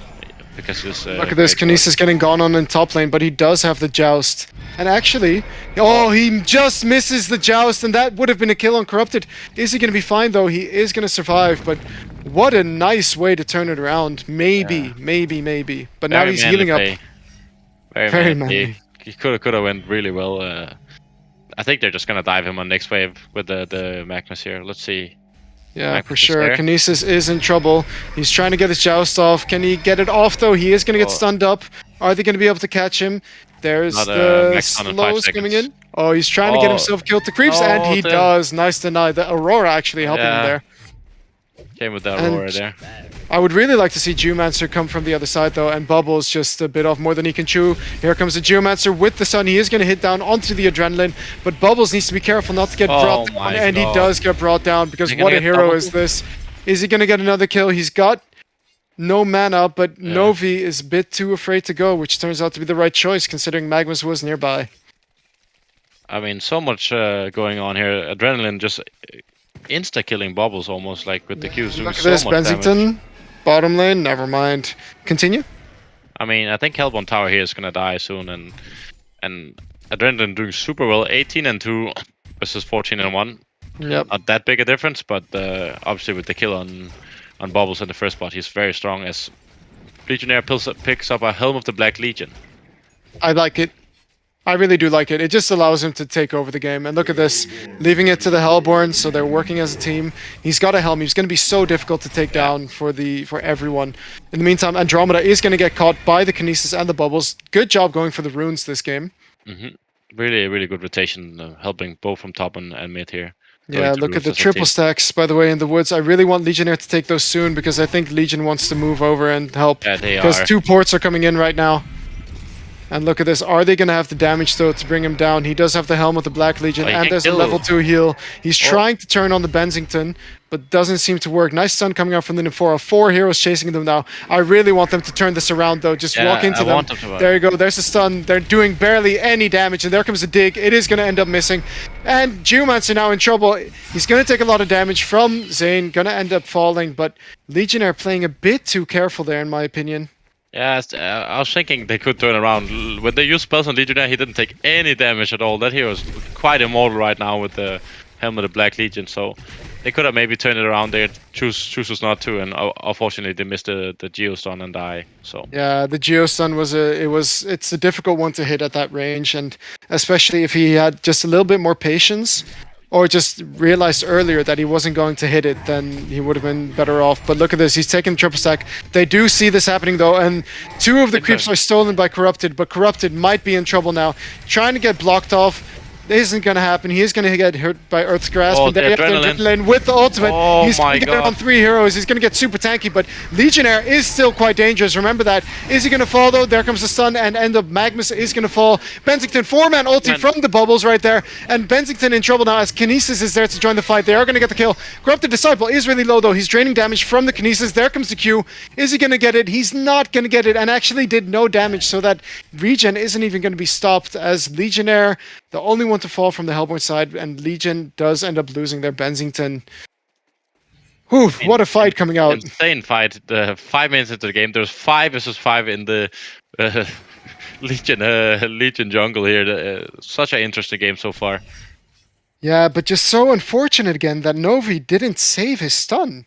Like, he's using it to 0 effect in the way that he just sort of hopes for it to hit. And there you have the Magnus now with the Andromeda. They're trying to stop the Nymphora from counterwarding, but Legionnaire is actually only interested in the creeps here. Are they going to be able to take it? I feel like they're being a bit too afraid again. With that heal from the Nymphora, they should be fine, all things considered. 100%. I think Hellborn needs to fight for this for sure. They can't let this ward get counterwarded. Yeah, I think they need to fight for this. They're giving up the stacks. Legionnaire needs to keep the ball rolling. And look at this though, Corrupt Disciple is going to get caught out over here. Again, the stun going to miss. There's a taunt. There is an Nymphora nearby though. He does wait with the stun very effectively, but he should have popped it earlier. Oh, he can also... Magnus is going to end up mixing, and nice bubbles play right there. Coming in just in the nick of time. Adrenaline here again is going to make quick work of the... Not the Geomancer, of the Nymphora, and now Geomancer again in trouble. Using that stun in the way that he did is just a bit too dangerous, but they do manage to get 2 for 2, but now better on the side of Hellborn. Yeah, I mean, that's some good trades, I think. Legionnaire continues to snowball. They get the kill on CD, like really important exchange for Hellborn, as they need to protect their Legionnaire here. This is their carry this game, so... Yeah, for sure. And maybe just even consider stacking the Hellborn Woods right now. Just fully triple stack it and then have him move over, clear everything, and make him go back to the bottom lane. Because he can farm the medium and easy camp quite easily. Agreed. And look at him. He's being quite ballsy with this play right now as Adrenaline is moving over again. He does manage to get all of it almost. And now Adrenaline is here. He's going to try and port. And he's going to get ported back, of course. That's just unfortunate as he does get the taunt off. But it's not going to be enough for Adrenaline. So this is the disaster. Yeah, they need to move Legionnaire to Hellborn Woods. As you said, they need to stack camps. They need to go to Woods. They need to get Blink on Legionnaire. And look at this, Bubbles and Kinesis in the top lane. They're trying to stop the Benzington. He is going to kill himself on the Joust. Nice play coming out right there. As I say that they need to get Blink on Legionnaire. He's going for the ring mail. I think this is going to be the Ultra's Heavy Helm. Lex maybe? Or Lex, it could be, but I think they need Blink Portal Key in this hero. I don't think you can get away with tanking up more now after the Helm. No, but look at this. In the mid lane, we have Geomancer with an Invis. I feel like they could kill Magnus almost instantly. Yeah. There you have the stun. He comes in with the silence. Is it going to be enough? Yes, it is, as that is an easy kill in the way of Hellborn right there. Legionnaire also not having a hatchet, making it impossible for him to stack 2 camps. Yeah, that's very rough. I mean, great play by Umar this game. Gets first blooded by this insane hero Adrenaline, but is a man, doesn't expect take cover, just goes for extra damage and W and rotates really well into these fights. Look at this, the bottom lane, we have Kinesis moving over. He does still have that Joust. Are they going to go for a nice stun coming out? But there's the swap coming out from Andromeda, and now Kinesis is in trouble as Benzington goes on over. Nice dodge on the Joust. He's got another dig in 2 seconds. Will he survive though? Here's Legionnaire. He's there with the taunt. He's got it on the Corrupt Disciple. He needs to stun soon, but that's, again, not enough damage as he just mistimes it. And now Corrupted, is he going to fall? Yes, he is. Nice last hit coming out from Sunk Bob right there on the Nymphora, but now Bubbles trying to get over there, isn't going to be able to, and Adrenaline moving over to him, somehow cliff walking. There you have the Bubbles trying to port out. He's going to be just fine, and Legionnaire is going to survive as well. So, again, better for Legion right there, as they do get 2 kills for 1. Yeah, I think Legion just needs to stick this out. I mean, whenever they take a fight, and even if Imberboy dies on CD, they still have Adrenaline. They still have the Benzington. So if they trade kind of even and drags out the game, so the 3 cores can shine against this. Look at this solo though, they're core trying to later. go on adrenaline in mid lane, and again, Geomancer just falling short of hitting the stun right there. Yeah, very unfortunate here. And this entire time, I've been watching Bensington a bit. He's just been taking this time to recover. He's just been making sure to go to the lanes where nobody is, because he can always join with his ultimate. Yeah, I mean, he's playing it perfect here. Just get some good farm, recover. He's already 300 GPM after being tri-lane. And he can, as you said, just ulti to fights and let his team play the game the way they want to, and just support that with your ultimate. Yeah, definitely. Legionnaire does go for the shield of the 5. So I think this is gonna be a heavy helm, the recipe. But he has the gold now. Maybe he goes Top straight lane, pink. Kinesis is in trouble. He's going to get stunned up by the Andromeda. Here you have Kinesis. He's trying to do some damage, and unfortunately, he double clicks the ulti, so Corrupted was still able to attack. And there you have Legionnaire. He is running over, trying to. He doesn't have his charge up. I think he used it to farm creeps, as now Legion seems pretty comfortable over here. He's running over. There's a port coming in. Here you have the Legionnaire. He is going to get the stun off onto Andromeda. Taunt isn't going to hit, and Andro is in trouble. Is he going to fall? Nice double stun coming out from the Magnus. Joust coming in as well, and now Legionnaire finally getting his taunt off onto the Bensington. Is it going to be enough, though? No, it's not, because he is quite tanky, and there you have Geomancer falling to the damage of the Corrupted. He still has vision of the Legionnaire. Nice double stun again coming out from Volca, even being only level 4, and now Legionnaire is going to end up falling, but just how close is it? Nice swap to make sure that he survives that last hit from the tower as well. And wow, Hellborn team just falling like flies. Yeah, amazing fight for Legion. Trading 5 for 0, I think. I mean, yeah, great stuns by Volca, as much as I would not like to admit it. But yeah, great play by Hellborn, or Legion, excuse me. Yeah, for sure. Even though he only had his level 4 and his stun didn't have that much range, he still managed to get 2 double stuns off in that fight. Yeah, great play by Volca. Oh, look at this though. Bensington gonna run into the Geomancer in the mid lane, and instead of escaping, Geomancer kind of just stuns him up and walks away. Yeah, I mean, Legion was probably thinking there were gonna be more people from Hellborn because of the play from Geomancer. Geomancer really posturing here, so they choose to go back, as I think they're gonna just kill them for free. But yep.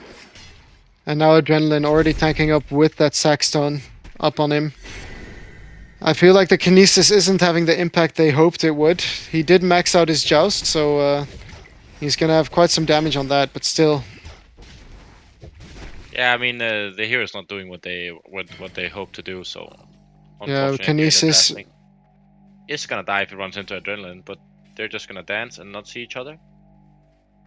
Yeah, apparently. Yeah, Adrenaline feels tankier than the Legionnaire right now.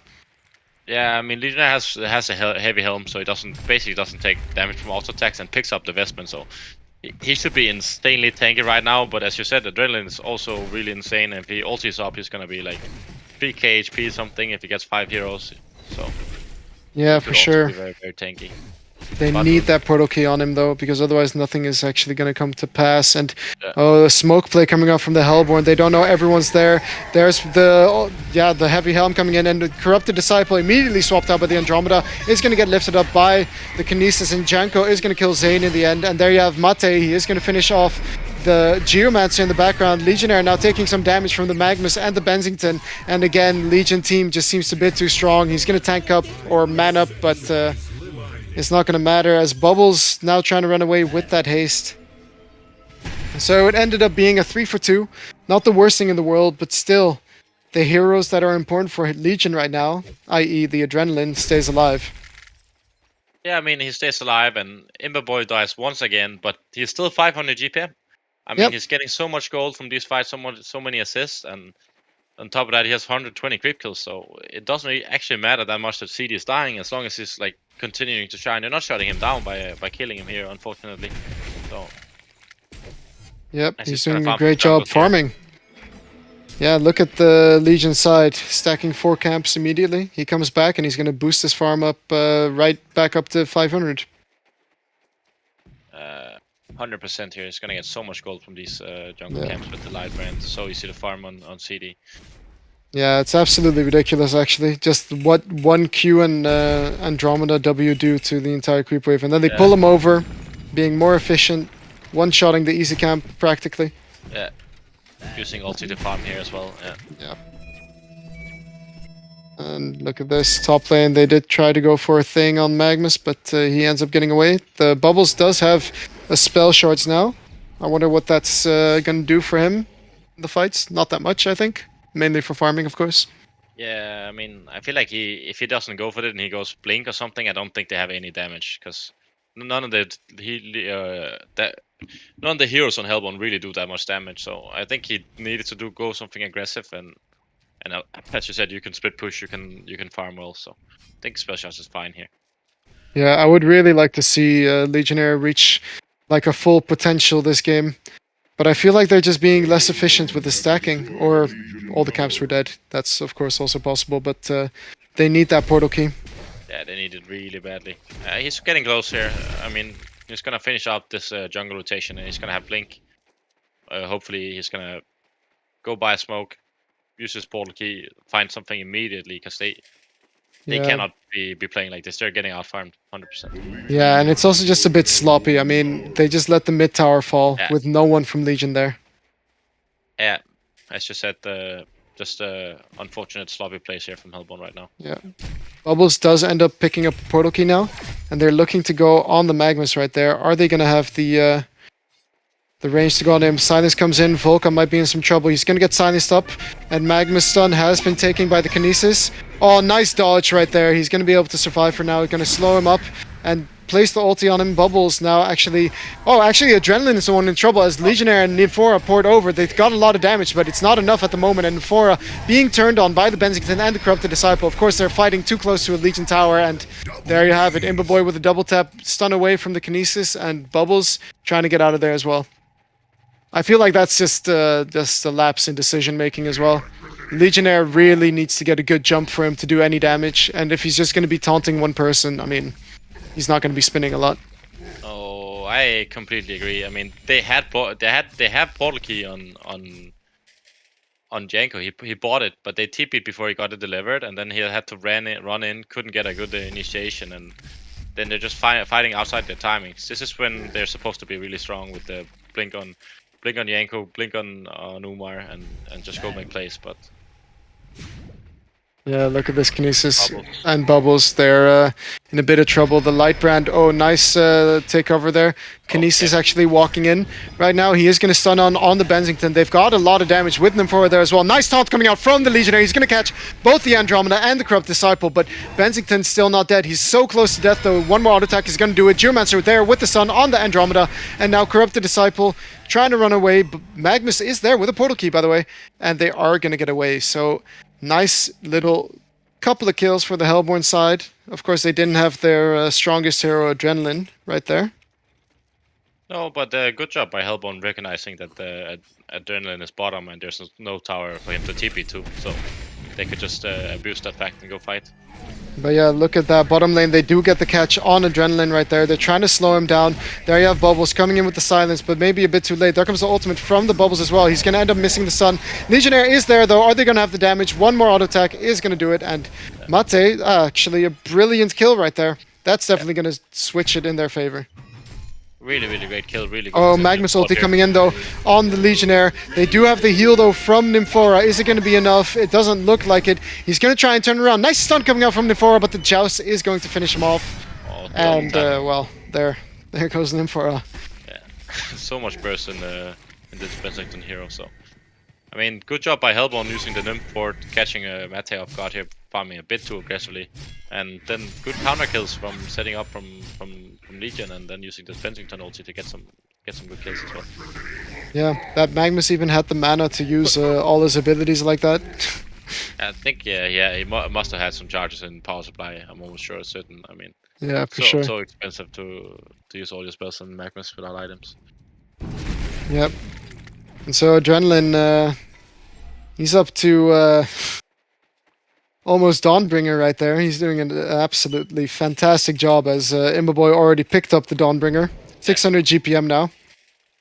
I mean, the gold per minute chart right now is just insane. 600 GPM for Imba, 500 for Mate, 400 for the third core in Bensington, who's also gonna go the Thunderclaw route. I would have liked to see him maybe go the straight Null Fireblade to fight, since he's not gonna have space. But even then, as you said earlier, the magic damage on the Thunderclaw just scales really well with the E ability of this hero. So I would it's gonna really be like fine. him to get a Geos on Bensington to Yeah. dispel the silence and stuff like that. He can I even would. dodge a lot of Kinesis abilities. And talking about Kinesis, gonna get stunned up. Actually, not stunned up. They're gonna catch the Andromeda right there. Bubbles there with the silence. They're gonna get the catch. CD in trouble Yeah, now. boy. Gonna get ultied up. Is there any way to stop him though? 1 As second. the Geo ulti. I mean, well, Yeah. that was a bit too hyped. There's the PK coming in from the Legionnaire, trying to chase down the Bensington. Nymphora is in the way, sort of. Joust's gonna end up saving him from the charge. But here comes the Nymph TP. They're gonna go really deep right there, porting behind the tower. Magnus is there with the double stun, and now comes the Joust. No Joust. It's still on cooldown, of course, from previous. And now Legionnaire, they bit off way more than they could chew. As the stun does come in on Bensington. Bensington in trouble, gonna get killed in the end. Adrenaline doing a lot of damage, though, in the midst of all things. He's gonna get his ulti off, and now Legionnaire just getting absolutely kited, and Geo is gonna fall. Or rather, yeah, it was Geo that fell there as well. So again, just way too greedy. Oh, Bubbles. It's like non-stop people in danger. Look at Nymphora as well. Nymphora doesn't have a TP stone. Does he have courier coming? I don't even think so. I mean, Yeah. so yeah, I mean, they're trying. They have to try something. At this point for Hellborn, you're so much behind. You don't have the late game. You don't have the multiple cores. You need to try to go for plays, and unfortunately, this mid play didn't quite work out as they TP'd in tower or vision. So Magnus instantly blinked and stunned them both. Yeah, for sure. Really, if they wanted a chance in this game, they should have focused all their farm on Legionnaire to make him this unkillable damage-dealing beast. But look at this in the bottom lane. They are going to have the lift onto the Adrenaline with the Geo stun, as well as more, as he's going to be so tanky. He's going to end up falling, though, and Geo just falling to the illusions right there of the Adrenaline. I mean, they 3v1 to 0, and he still almost survived. Yeah. I mean, and their stagger just stuns perfectly on Hellborn, so just shows how insane Adrenaline is. And yeah, for sure. And this Legionnaire, I really don't feel like Barbed is going to be the answer this game, as you know, the Legion team, they're all tanking up quite well. You've got the Dawnbringer on Imba Boy, which makes him just have almost 2k life, and he's going to have a Shrunken soon on top of that. And then you have the Adrenaline, who's naturally tanking, gets even tankier with his ulti. So it's not like they're going to be killing themselves on that Barbed anytime soon. no, I completely agree. I think he needs to go for something more offensive, like just something straight damage, maybe the Bulwark, maybe the Lich you mentioned earlier. I actually don't know what to get here. I mean, he would need a staff to actually carry, but at the same time, he can't be building that right now. He needs the straight damage, I think. I think even a Shrunken wouldn't be the worst thing in the world, No, simply Shrunken would to negate a lot of the lockdown. Shrunken for sure would be good. And also, you know, combination of an Ultra's Heavy Helm and Barbed is just kind of unfortunate because of the physical damage isn't going to be done, isn't going to be reflected. Yeah, I mean, yeah, you're right. You're trying to focus up on not taking as much damage with the helm, and then, yeah, obviously Barb doesn't reflect as much damage too. Yeah. Oh, look at this kidney. I see them done Ancients as well. I think this is a mistake. Yeah, should've like been- it's been too long. They should have had him farm it 3 times already at least. Yeah, at least. I mean, Codex. Codex. I think this is 100% the right choice. Really? Yeah, I do, because they need damage. There's no way they just need damage. They can't be buying defensive items. They can't be dying. I don't even think lockdown is good enough. I think they need to just be able to get kills in the side lanes, make the picks they've been making with the Kinesis. Look at this. They're running in with the smoke, but Geomancer with that Geostalk actually spots them. I mean, Geomancer is insane hero. Yeah.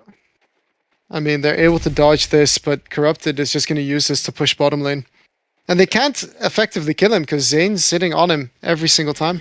Yeah, I mean, this is German brothers here, they play very well together. Zane is always behind Imba. He's always gonna swap him, and it's so hard to kill the CD at this point with BKB. He's gonna get swapped out. He's gonna get BKB off. He can run back into the fight and just do a bunch of damage. Yeah. The only thing that taunt is good for in that case is that it allows you to basically Corrupted will be forced to run back after being swapped out. It's true. He kind of hit into the Legionnaire. He just kind of has to wait it out. But yeah, he's up to 670 gold per minute, so I guess Barbed is the one item they're waiting for to try and take a play, but now Kinesis in trouble, being stun dropped right there. He is going to get up the cliff with his own... oh, nice PK coming out right after, but he's just going to drop right after, and now Nympphora also going to be in trouble. But there's the taunt onto the Corrupt Disciple, but it's not going to be enough. Only Type A ending up falling, but the Mag ultimate just absolutely ripping the Hellborn side apart as Volca, even with a level 1 ulti, doing a huge amount of damage right there.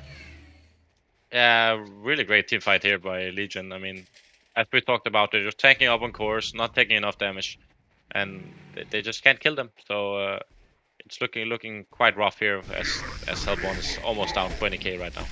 Yeah, I mean, what it comes down to is that when you run a Legionnaire as your main core, you need supporting damage, and on paper, it looks like they do have a lot of AoE damage around it, but they're not able to actually get the combos off, as now Bubbles is going to be able to PK away, but there's Adrenaline, and I mean, the reach on that is just ridiculous. Is he going to be fine in the end? He's going to get stunned up, one more auto attack, and he is going to die. It feels like a hack, that hero. Yeah, it is. You just blink and you can use the rush ability, you have ultimate, you can never get out. I mean, if you get this to this point, you get this strong, you get this tanky, it's so hard to do anything into this hero. Like, he's almost 600 GPM. They have a 700 GPM CD. The perfect hero almost to group up with this Adrenaline, as you can just drain all their damage. They can't run away and just pound into artifacts. The worst thing is just that the Legionnaire was a last pick, and when you're against the likes of a Corrupted Disciple and an Adrenaline, those aren't the squishy, glass cannons that Legionnaire would be good against. So I don't quite understand the pick in the end. I think Kevin probably had this draft in mind already before the game began, and just, even though it didn't fit, just committed. But you're right. I mean, it was looking very weird with the 4 in picks on Hellborn and like no like straight up scaling damage. Yeah. They try to catch Mate, but they're gonna let the haste rune go. Oh, nice PK from Geomancer, but he's gonna stun and just run.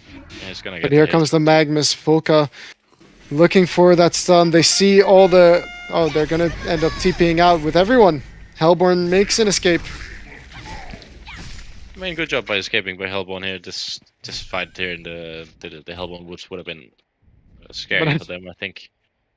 But I mean, look at Adrenaline just farming a triple stack as if it's nothing. Yeah, I have one-shotting it, man. I don't know. I would like Legion to just go in the game, because what is Hellborn gonna do if they try to go hard ground? Like, Kongs are still up. They could go for double Kong, play that way. They could just straight up push base. I mean, yeah, I think they're tanky enough to survive, and if they get in trouble, Andromeda is gonna be there. Yeah, 100%. Let's say Hellborn had more like an Alonia in the mid lane, or just something that has more sustained damage in combination with that Legionnaire, it would have made more sense. Yeah, I mean, just as you said, Alonia, maybe Wretched Hack, jump in, just blast the targets you jump, like try to kill them and commit, but they don't, unfortunately, here. It could have been for either the Kinesis or the Bubbles in this case. I think I would have enjoyed seeing a Hag instead of the Kinesis. I agree. I'm a big fan of that hero. That's my favorite hero. It's incredibly strong right now. If you get Grimoire, you have like 4-second blink, 4 seconds sonar screen, like 30 seconds on ult, 40 seconds on ulti is almost with the staff too. It's a very strong hero and has great sustained damage here. Yeah. And there you have the Hellborn Conqueror being sneaked out by the Hellborn team.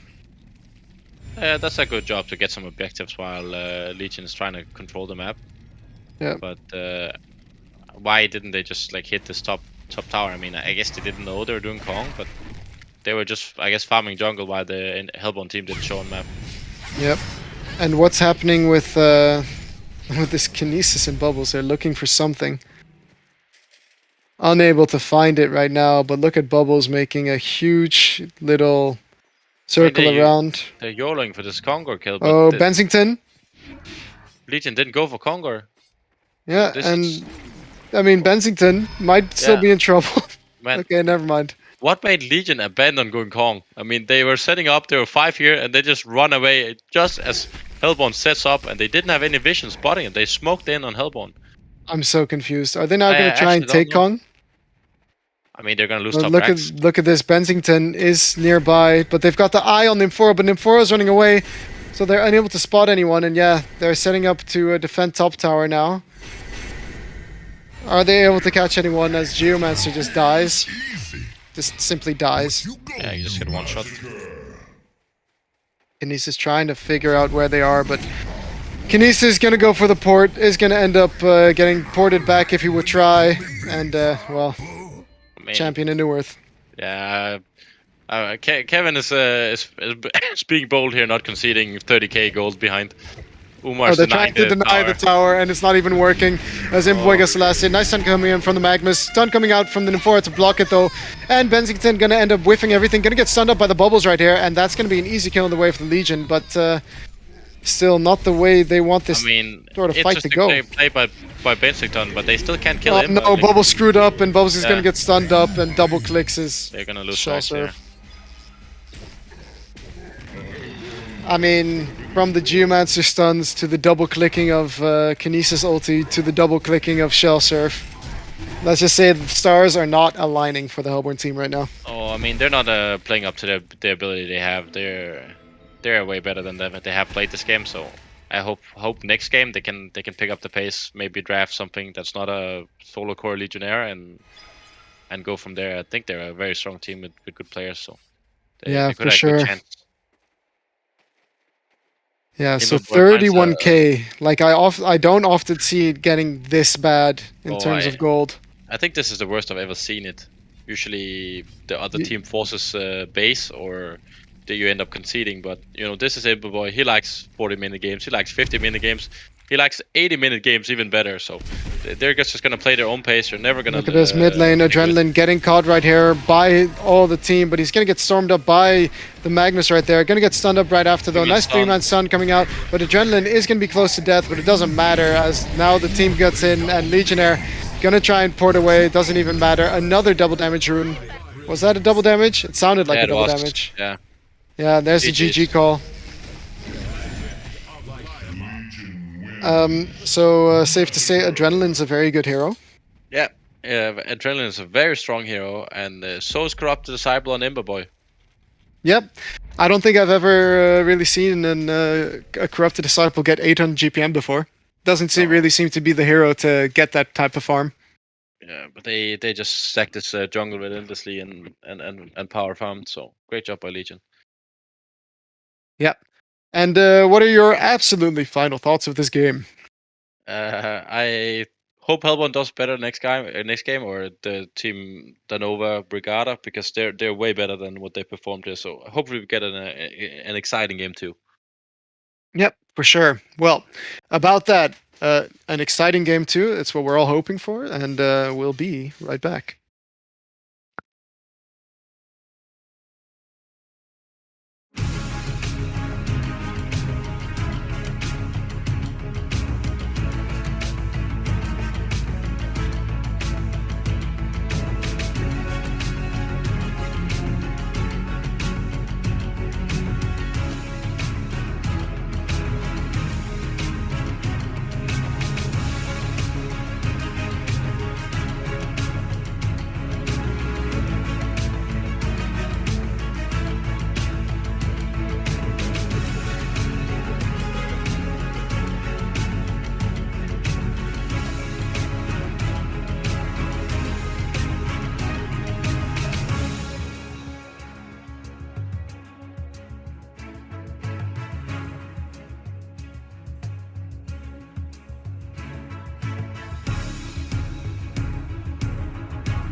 Ladies and gentlemen, welcome back to the Losers Bracket Finals. We have got Dawnova Brigada on the Legion team versus Team Tim on the Hellborn.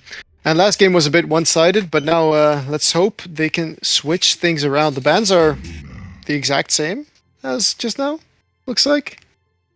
Looks pretty identical. I think maybe the Moira ban wasn't there last game. Not quite sure. They banned the two Hikaros from Sunkbob and Moira, so interesting to see Sunkbob getting this many respect bans in the opening bans here. Mm-hmm. Definitely. They really don't want to face that hook in the tri-lane. Mm-hmm. But let's see what happens. I mean, Imbaboy has still got Corrupt Disciple available for him, like he played last time. Bensington is also still up, as well as even Sandraith. He used to play that quite a bit as well, right? Yeah, I think he's known for Sandraith, but they get the Andromeda for the 10th game in a row, and the Magnus, they're just gonna repeat their draft. This is what Imbaboy does almost every time. He goes for the almost the same. If you beat a team with some heroes, you can just pick them again. Kind of like what we used to do, Shock, and it works every time, right? I mean, back in the day, it definitely did work very often. And Legion team going for more of a balanced draft this time for the Lodestone and Fade. Junko plays a pretty good Lodestone, if I remember correctly. Yeah, I think it's gonna be him on that hero. They kind of swap up the roles on Legion team all the time, so could even be Umar. But I think that's gonna be a Nyanko, and it's gonna be a Luna Fade something tri-lane. Mm-hmm. Versus the Andro Magnus something tri-lane if they can manage to match up the lanes. I think Legion would ideally be defensive tri-lanes so they have Fade. It's kind of not as strong, but as the Magnus, I think. But Fade could go middle, of course. I think it wouldn't be the worst thing in the world with the Staff the Master effect. I mean, Fade core is not very strong, but as you said, if you get the right items, you get Staff on Fade, you can really dish up some crazy damage. Yeah, and there you have the Bensington again picked for the Hellborn, and now with the Torture for the mid lane, considering they did end up banning things like the Defiler and the Soul Stealer. The Soul Stealer. Yeah. Imbaboy banned the Soul Stealer. Alright. I mean... I have to get used to what type of heroes are being banned, so Corrupted is gone this time. Yeah, I mean, Soul Stealer has been picked up a lot by Kevin's team. They run it both on him and on Umar, so they're very flexible with that hero. It's definitely very strong since the staff change. So, and you don't even need to go that route. If you can survive laning phase, Soul Stealer is very strong. Yeah, Sandraith does sure. get banned by Imbaboy though, but they did have the Fade on Legion, so it kind of makes sense. Yeah, for them not picking it. So they go for the Draconis. I really would not like to see a Sulfuras here. I would really prefer something a little bit more mobile, because at the moment they have Lodestone as their only catch, along with Fade when Fade has a portal key, but they need something that can just kind of move around the battlefield dealing damage. So I was even thinking something like a Silhouette, but I guess Calamity does hold Torture and stuff in place. I mean, Calamity could work. I mean, Kevin's Silhouette is obviously very good, and they do have the click stuns or the line stun, the Magnus and the Torture, but Kevin usually doesn't go Nullstone anyway, so it's not the best Silhouette game in terms of getting caught, but it's very strong in being as mobile as you said, and you can have Dragon split pushing and flying around, so could definitely be very good with the Fade to get some pickoffs here. Yeah, so Sapphire is another option. I think even Madman could work a bit, Doghouse-esque draft, as they do end up going for the Calamity. Yeah, this is already a very Doghouse-esque draft with the Lodestone and the Dragon, even the Fade a bit, I think. But Calamity does fit their lineup, I think. They would have a Rift Walker instead of the Aluna, and maybe even a Chipper. Like, where have all the Chipper picks gone? Is it just because me and Mex aren't playing that nobody picks no more Chipper? I mean, it got the focus buffer nerf, so it's still an insane ability. By the way, it just got nerfed a little bit, and I think the hero just kind of got forgot a little bit, fell out of meta. People just draft stuns like they always done, like Andro, Magnus, Bensington. There's 3 stuns you can always follow up, and that's the way people draft. But it's just so weird because level 1 Chipper is probably the strongest hero in the game. Agreed. Chipra's absolutely insane. You can stack jungle. You can fight the tri lane. I mean, it would definitely fit the many drafts, and it's kind of weird how it fell out of meta. And there we have the Adrenaline again being picked up by Hellborn. So the Torture probably not going to be played middle, but instead they're going to be playing that in the solo short lane, and they're going to go for an aggressive tri lane, I would assume. I think Impa Boy is gonna be in the tri lane. That's what they Oh, with the do Torture. 90% of the time. So I think Torture is gonna be in the tri lane with Impa Boy making the calls, and then Bensington is gonna be in the off lane. And we saw last game Adrenaline and Bensington, they pair up very nicely, and even the Torture with the Impalement and Ultimate. Yeah, but ideally you want levels on Torture, so we're going to have to see how this matches up, because personally, I feel like Legion's tri-lane should be stronger. Simply because, like, Torture really needs levels before he gets effective. No, especially as a core. I agree. I think they should put Bensington in the tri lane and have Torture in a solo lane somewhere, but I don't think that's what they're gonna do based on what players they have. This is not usually how they do it. Yeah, and what you see on Legion is that they're gonna have... Well, actually, their tri-lane is also kind of meh, considering Calamity's kind of not that great either. No, I mean Calamity definitely doesn't do the damage that it used to, and you kind of need like a point in Q, but you also want a point in E, and then you need to like level up your dragons, and I think you need some levels before this hero does start doing like some fat damage. So Yeah. I think Hellborn tri-lane is probably stronger. I like Hellborn tri-lane more. I think they're gonna win. The only thing they have to look out for is that Magnus is really squishy early on, and with them having the Fade AoE stun, they're able to get him out of Steam Breath if necessary. And of course the dragons are just going to take him down as well. But Yeah, imagine now, instead of the Fade, if this was a chipper, they would have the overwhelming advantage in this tri-lane. I agree. The tri-lane would be triple range. You have the focus buffer for all the magic damage on Hellborn, and yeah, you do so much damage.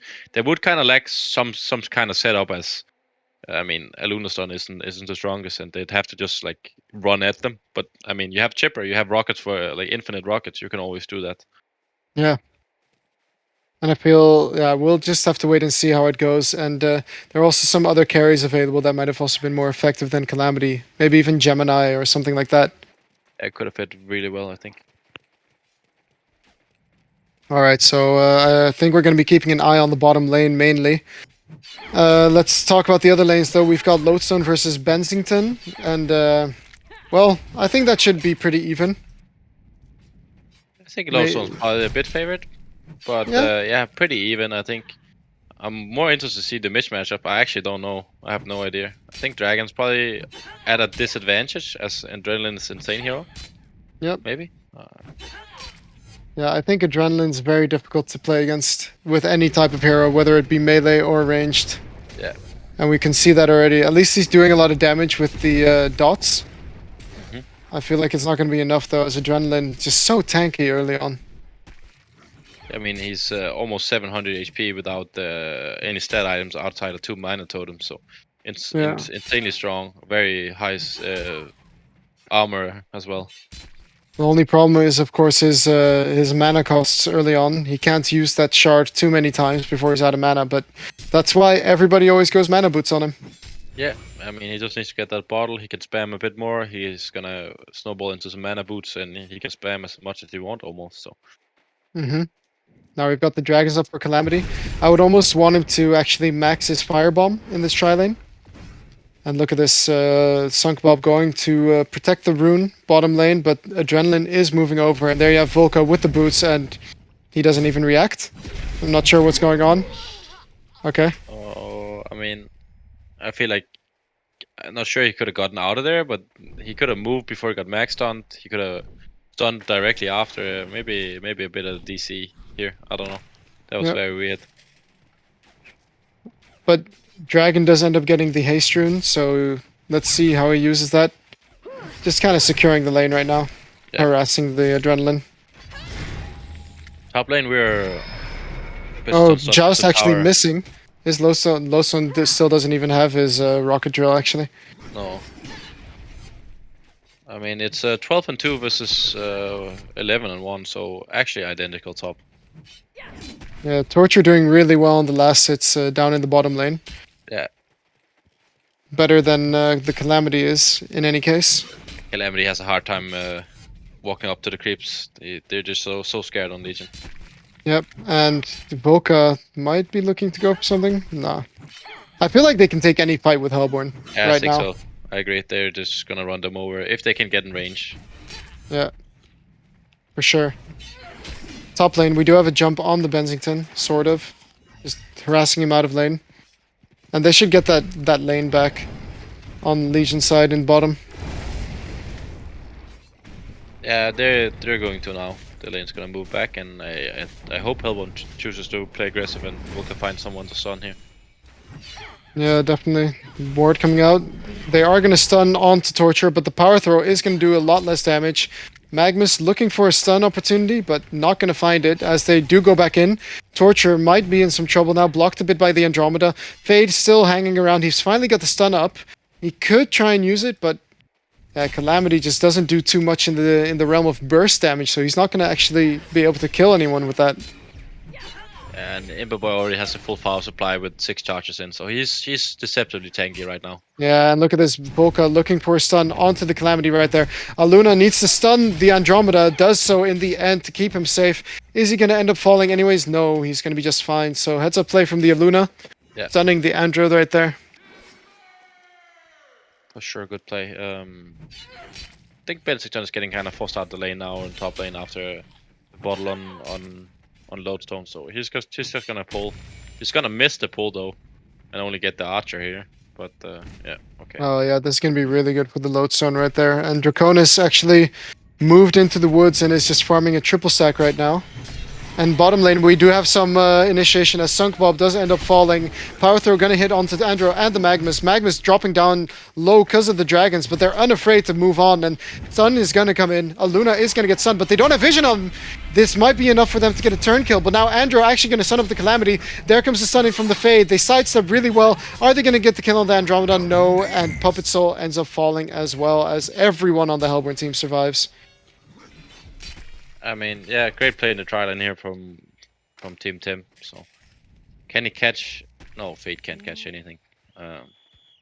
Yeah, I feel like the whole thing with the bottom lane at the rune, they sort of gave them too much time.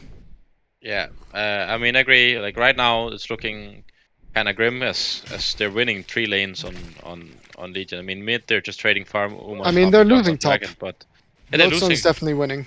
Oh yeah, Lodestone's winning top. You're right, but yeah, that's what I meant. Actually, they're winning 3 lanes on Hellborn. Like they're losing. Well, actually, no, I'm being stupid. You're right. I don't know what I'm thinking. Yeah, 2 lanes. Never mind. But it's fine, it's fine. Yeah, So, it's fine. yeah. Adrenaline now, complete free farm. He's gonna, get that mana boots first item and not worry about anything else after that. Volca looking to get a stun off onto the Andro. He does get it. Andromeda Sun gonna be following it up, and Aluna is easy pickings for Hellborn side. In the meantime, mid lane, we've got a Joust coming in on the Draconis. He's gonna get, actually just brought down by the Adrenaline and the Bensington. Yeah, without ultimates too. I mean, really great job by Bensington. Couldn't really find space top. Couldn't find farm. Goes for this rune, and they just killed Dragon, and now they're gonna pressure tower. Yep. There's 450 GPM on Adrenaline already. Yeah. That first blood definitely helped with that onto the Fade. Yeah. And now agreed. Volca just doing what he was doing last few games as well, and just roaming everywhere. Just running around on Magnus having a good old time. They can kill anywhere with this hero. I mean, only hero that can potentially survive is Lodestone. That's gonna need to have some great impact this game, getting hopefully an early blink and some good pickoffs. Yep. With all of this though, there's still only a level 4 torture. Yeah, it's true. And meantime, mid lane Dragon gets caught again by the Magmus this time, helping out. Yeah, I mean, it's hard for Dragon to do anything. He doesn't have any vision at all on the map, and he TPs in, and then he gets stunned by 3 heroes. Definitely. Torture gets level 5 in the bot lane. I mean, it's so hard for Calamity to go up and hit these creeps. And then, yeah, we'll just have to wait and see what Lodestone does with his impact. He is going to be channeling his ulti, and in the end, just going to end up not using it. Magma's now getting caught by the likes of the Legion team. The auto attack is going to follow up, and they are going to get the kill on Magnus. On to Puppet Soul. So they are showing some signs of life as Draconis moves over for the gank. Yeah, I mean, this is what they need to do. They need to rotate. Dragon obviously can't port mid when he doesn't have vision, and they try to make some plays in other lanes. Good job by Dragon going here bottom. Yeah, definitely. And they really should have also focused on stacking more, but doesn't seem to be possible as they have to take care of the Calamity in the bottom lane. Yeah, I mean, yeah, it's hard for him to walk up to creeps, so they should definitely. Look at this though. Andro is going to stun up Calamity right there. Is it going to be enough for the kill? Oh, they're so close, Andro. and he Oh just my does it God. absolutely alone. And same insane. time, Fade almost dropping down. Yeah, and they get mid tower here as well. Yep. Top lane, Lodestone is still doing absolutely fine. Am I tripping, or should he be more than 350 GPM? I think he's missed out on a couple last hits as Aluna might be in some trouble as Magnus was chasing. Andromeda gonna be in there. He's gonna get the stun on the Aluna. Nice stun coming out from the Fade, stopping that Magnus from following up. Flight's coming in as well, and on the other side, you have the Lodestone with the stun on the Magnus. Magnus surviving for now. They're going after different targets though. Magnus does end up falling. In the end, let's see if Torture is going to fall. No, he's not, as the stun does go in on the Andro with the power throw. It is going to be enough to kill 2.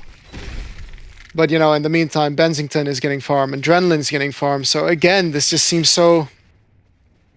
Yeah, well... Yeah, it's not the best, but I mean... They need to try, and they're collapsing and getting some kills, and even if it's just the supports, they need to try to make plays and rotate. So yeah, look at this. Mate is going in on the Lodestone right there, but Lodestone is of course a lot tankier than a Dragon at the moment, and he's just gonna end up walking away. And now Volca just hanging around in Legion Woods. yeah, Vulka just chilling, trying to run into someone soon. Just gonna guard the rune. Reach in here for Adrenaline. Oh, Calamity's gonna die. Calamity's gonna die. Calamity is gonna run into the Magnus and the Adrenaline, and I really see no way for him to get out of this one, as he's just gonna get auto attack down. Fade also in trouble, gonna get stunned up by the Torture right there, and trying to port away, but he's not gonna get it. Oh, I mean, unfortunate for Hellborn that it was nighttime, so they couldn't even see him take the rune in time. But they Look get at the this kill. though, Bensington ulting in on the Draconis right there, and Bensington with that joust is going to be enough to kill Anal Hunter in their own woods, as these wards coming out from Mate are just doing work. Yeah, I mean, they had this ward for several minutes now, so it's just been paying off. They've been making plays in the jungle. They've been feeling so safe because they have great vision, and here it leads to a direct kill. So great ward here, yeah. Yeah, for sure. And now Aluna is going to be walking into the Magnus right here, and well, yep, with that Deja Vu now used, he doesn't really have any way of getting out, as there's Adrenaline to just finish him off. Yeah. Meanwhile, top lane is being pushed in by the creeps, and Junko is just doing his best to get a portal key, but it's just not working out at the moment. He's gonna have Blink now. Hopefully he can go for a play, try to kill this Torture maybe. I mean, he's not that tanky. It's gonna be about 1000 HP with the Strength Team boots, but with Lodestone you can burst any hero with just a little bit of help. Yeah, for sure. Lodestone starting to channel that ultimate, and well, he just seems to know every time. I mean, someone must have showed him the creeps. Yeah, that's what I feel as well, because they don't have any visions, so I don't quite understand. Volca now moving in there with the Magnus, gonna run into Aluna and Fade, gonna get stunned up by a lot of heroes, and he's just gonna fall, and they are gonna get the Legion, the tier 1 tower. Yeah, so they get the tower, they get some gold here, so and they even the mag kill, so that's a good trade for Legion. Yeah, for sure. They're not out of it yet. I mean, and they're only No. 6k behind. Yeah, I mean, Kevin's trying to start to recover a bit here in the bot lane as well. They need to get some farm on this dragon.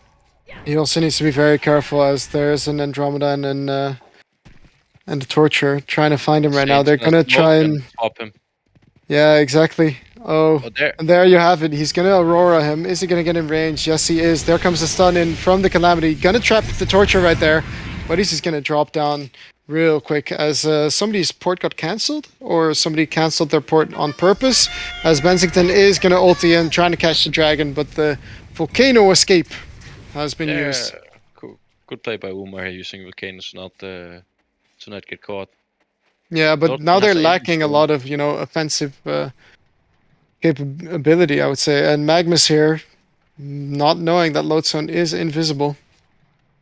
But they're going to go for a different target, yeah. Yeah. Again, Fade might be seen there as he does walk into range of the creeps, but it's not going to matter as Bensington Not even is just going to survive. And Magnus is going to get stunned up. Nice sidestep from Bensington right there, but Fade just showing himself right there. Quite weird. Yeah. I don't know what to say about that one. Interesting. He obviously didn't get meant to be seen, but yeah, I guess that's just unfortunate. Yeah, definitely. And Torture actually doing a great job on his farming route. Now 500 GPM, having those 4 kills, and somehow Imba just always does it. And he goes for the best item in the game. Yeah, the shotgun special, the Yeah, tablet. the tablet, best item in the game. 100% sure. Especially this game is so great versus the Lodestone getting OP. caught now by Adrenaline and the Magnus. Is he going to be fine though? He doesn't have his ulti, so he can't tank up for a bit. He's waiting for the ulti. And he ends up falling. I mean, he tried to time it, but he just couldn't wait long enough and ended up dying there. So. Yeah, and now Draconis might find himself in trouble as here comes the Adrenaline trying to call him backwards, but Aluna with a nice stun. They are going to pull back the Draconis. Is he going to still end up falling to the light brand? No, he is not. So he is absolutely fine. Very close though. Shouldn't they just go on Hellborn? Can Adrenaline just dive them in tower and kill everyone with a max stun? I think they could have just killed the Calamity there, or even the Luna when they were posturing, but yeah, I guess they don't need ulti, to. it's more difficult, right? Yeah, it's true, and they're gonna get the bot tower for free here, or at least some very good damage on it. So they don't need to make any risky plays. Yeah, Legion side just really needs Fade level 6, and he's at the start of level 5 right now, so it's a rough game, definitely. I don't know how Doghouse does it with Dragon, but they just seem to be a bit more effective generally. Top lane, we have Bensington going in onto the Calamity, who only has Ghost Marchers, so, well, yeah. I'm not sure what Calamity can do other than die. Yeah. Oh, mid lane, we have a Magnus going in for the stun, being a bit too greedy there, Volca, as he pays for it with his life. Yeah, Volca not having the as good a showing this game. Hopefully, luckily for me. So good job by Volca here, feeding to my great pleasure. To your great pleasure, yeah. And here we have Andromeda and Torture heading over to the mid lane, trying to catch the dragon who was farming there. But are they going to be the ones caught instead? As Lodestone taking a lot of damage right now, gonna get stunned up and completely finished. And Torture. Yeah, well, guess that's fine, as Dragon is going to chase for more, as Andro does seem to be in a lot of trouble. Going to end up dodging with the tablet from... Oh, that's a buyback coming out from the Lodestone. He wants to catch more, but is he going to be able to is the question. No. Seems to not be the case. Man, they need this Fade level 6 so bad. He's like 2 creeps off. Yeah, there you go. Fade level 6 and go make a play with Lodestone. And then he missed skills, you know? Just, typical... Look at top lane, though. Are they going to get the denied? No. Bensington gets the last hit, and Calamity still struggling. Gonna get stunned up right here by the Bensington. Let's see if it's a repeat of what happens just last time. But here comes the Fade. He is going to get the stun. Power Throw comes in as well. But he still managed to finish huge soul. And is he even going to die on Bensington as he has Joust in 1 second? Fade, yeah. He's turning around, going to end up killing the Fade. Power Throw, going to be sidestepped, and he survives.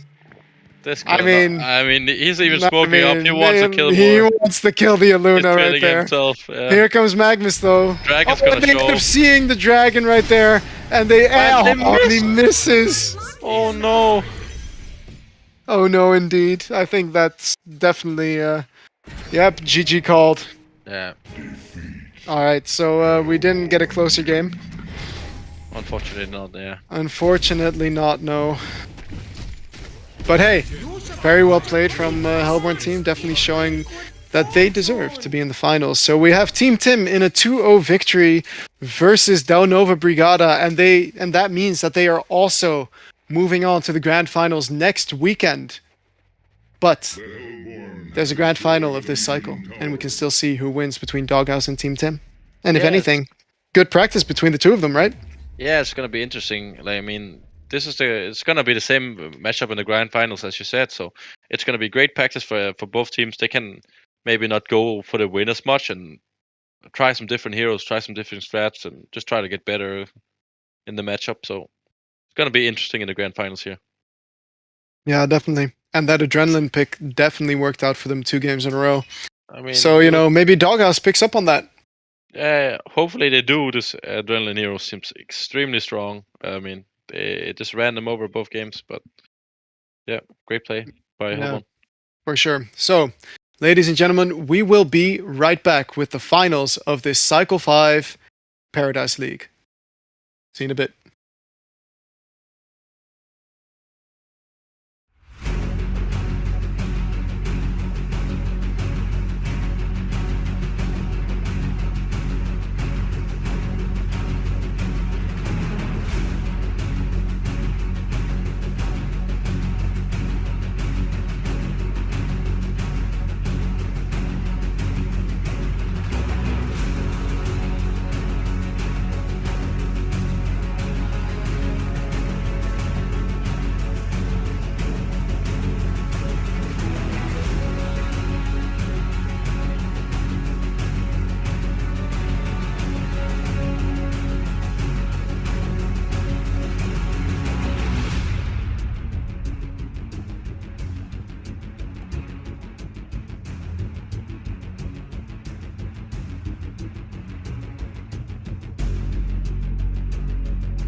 So, ladies and gentlemen, I have received some news, and that is that both Team Tim and Doghouse actually do not want to play this cycle's final, so they're going to both be moving on to the grand final for next weekend. And that because they have the points they needed to get to the grand finals, and that's why they both decided that they would rather, keep their own little secrets for our grand final next weekend.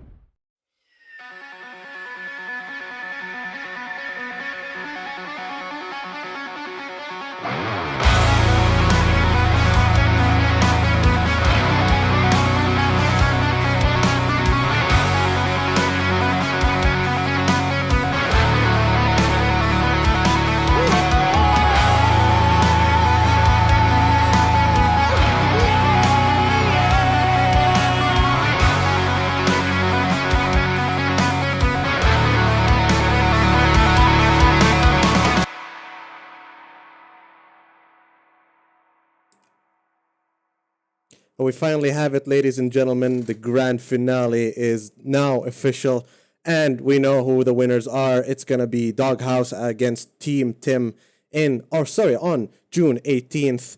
And I believe that the time of the match is gonna be played around 6 p.m. GMT. The match time has been changed since some of the players cannot be playing on 2 p.m. GMT, so it has been moved to 6 p.m. GMT. Again, that's June 18th, 6 p.m. GMT. That's where the grand finale of HoN's final is going to be played, where Doghouse and Team Tim are going to be playing for the big prize pool, aka the $10,000. We're going to see who's going to take it home out of best of 5. Shurkan, who do you think has the upper hand here? I mean, Doghouse has just been showing very good performances. There's a reason that they've got the highest number of points compared to all the other teams. So, yeah, clear favorite is Doghouse, but let's see if Team Tim, after their strong showings twice in a row, if they have a chance to take the victory.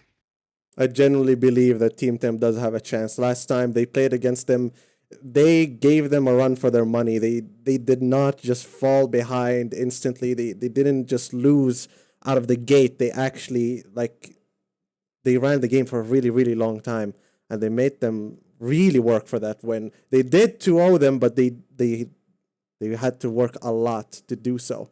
So I do believe that Imba and Team Tim do have some secrets. Maybe can give them the upper hand and maybe change, just maybe change the tide, and who knows, maybe win the grand finale. That'd be very exciting to watch. For sure. And for anybody who doesn't know, the grand finale is going to be casted by the one and only Breaky CPK and a co-caster, which I'm not sure who's going to be co-casting so far, but that will be decided with time.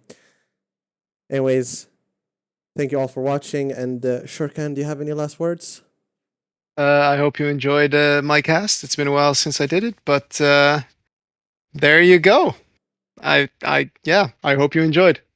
I loved your cast personally, and Oh, wow. I'm sure that the viewers did as well. Well, anyways, thank you all for watching. Tune in on June 18th for the last tournament in Heroes of New Earth.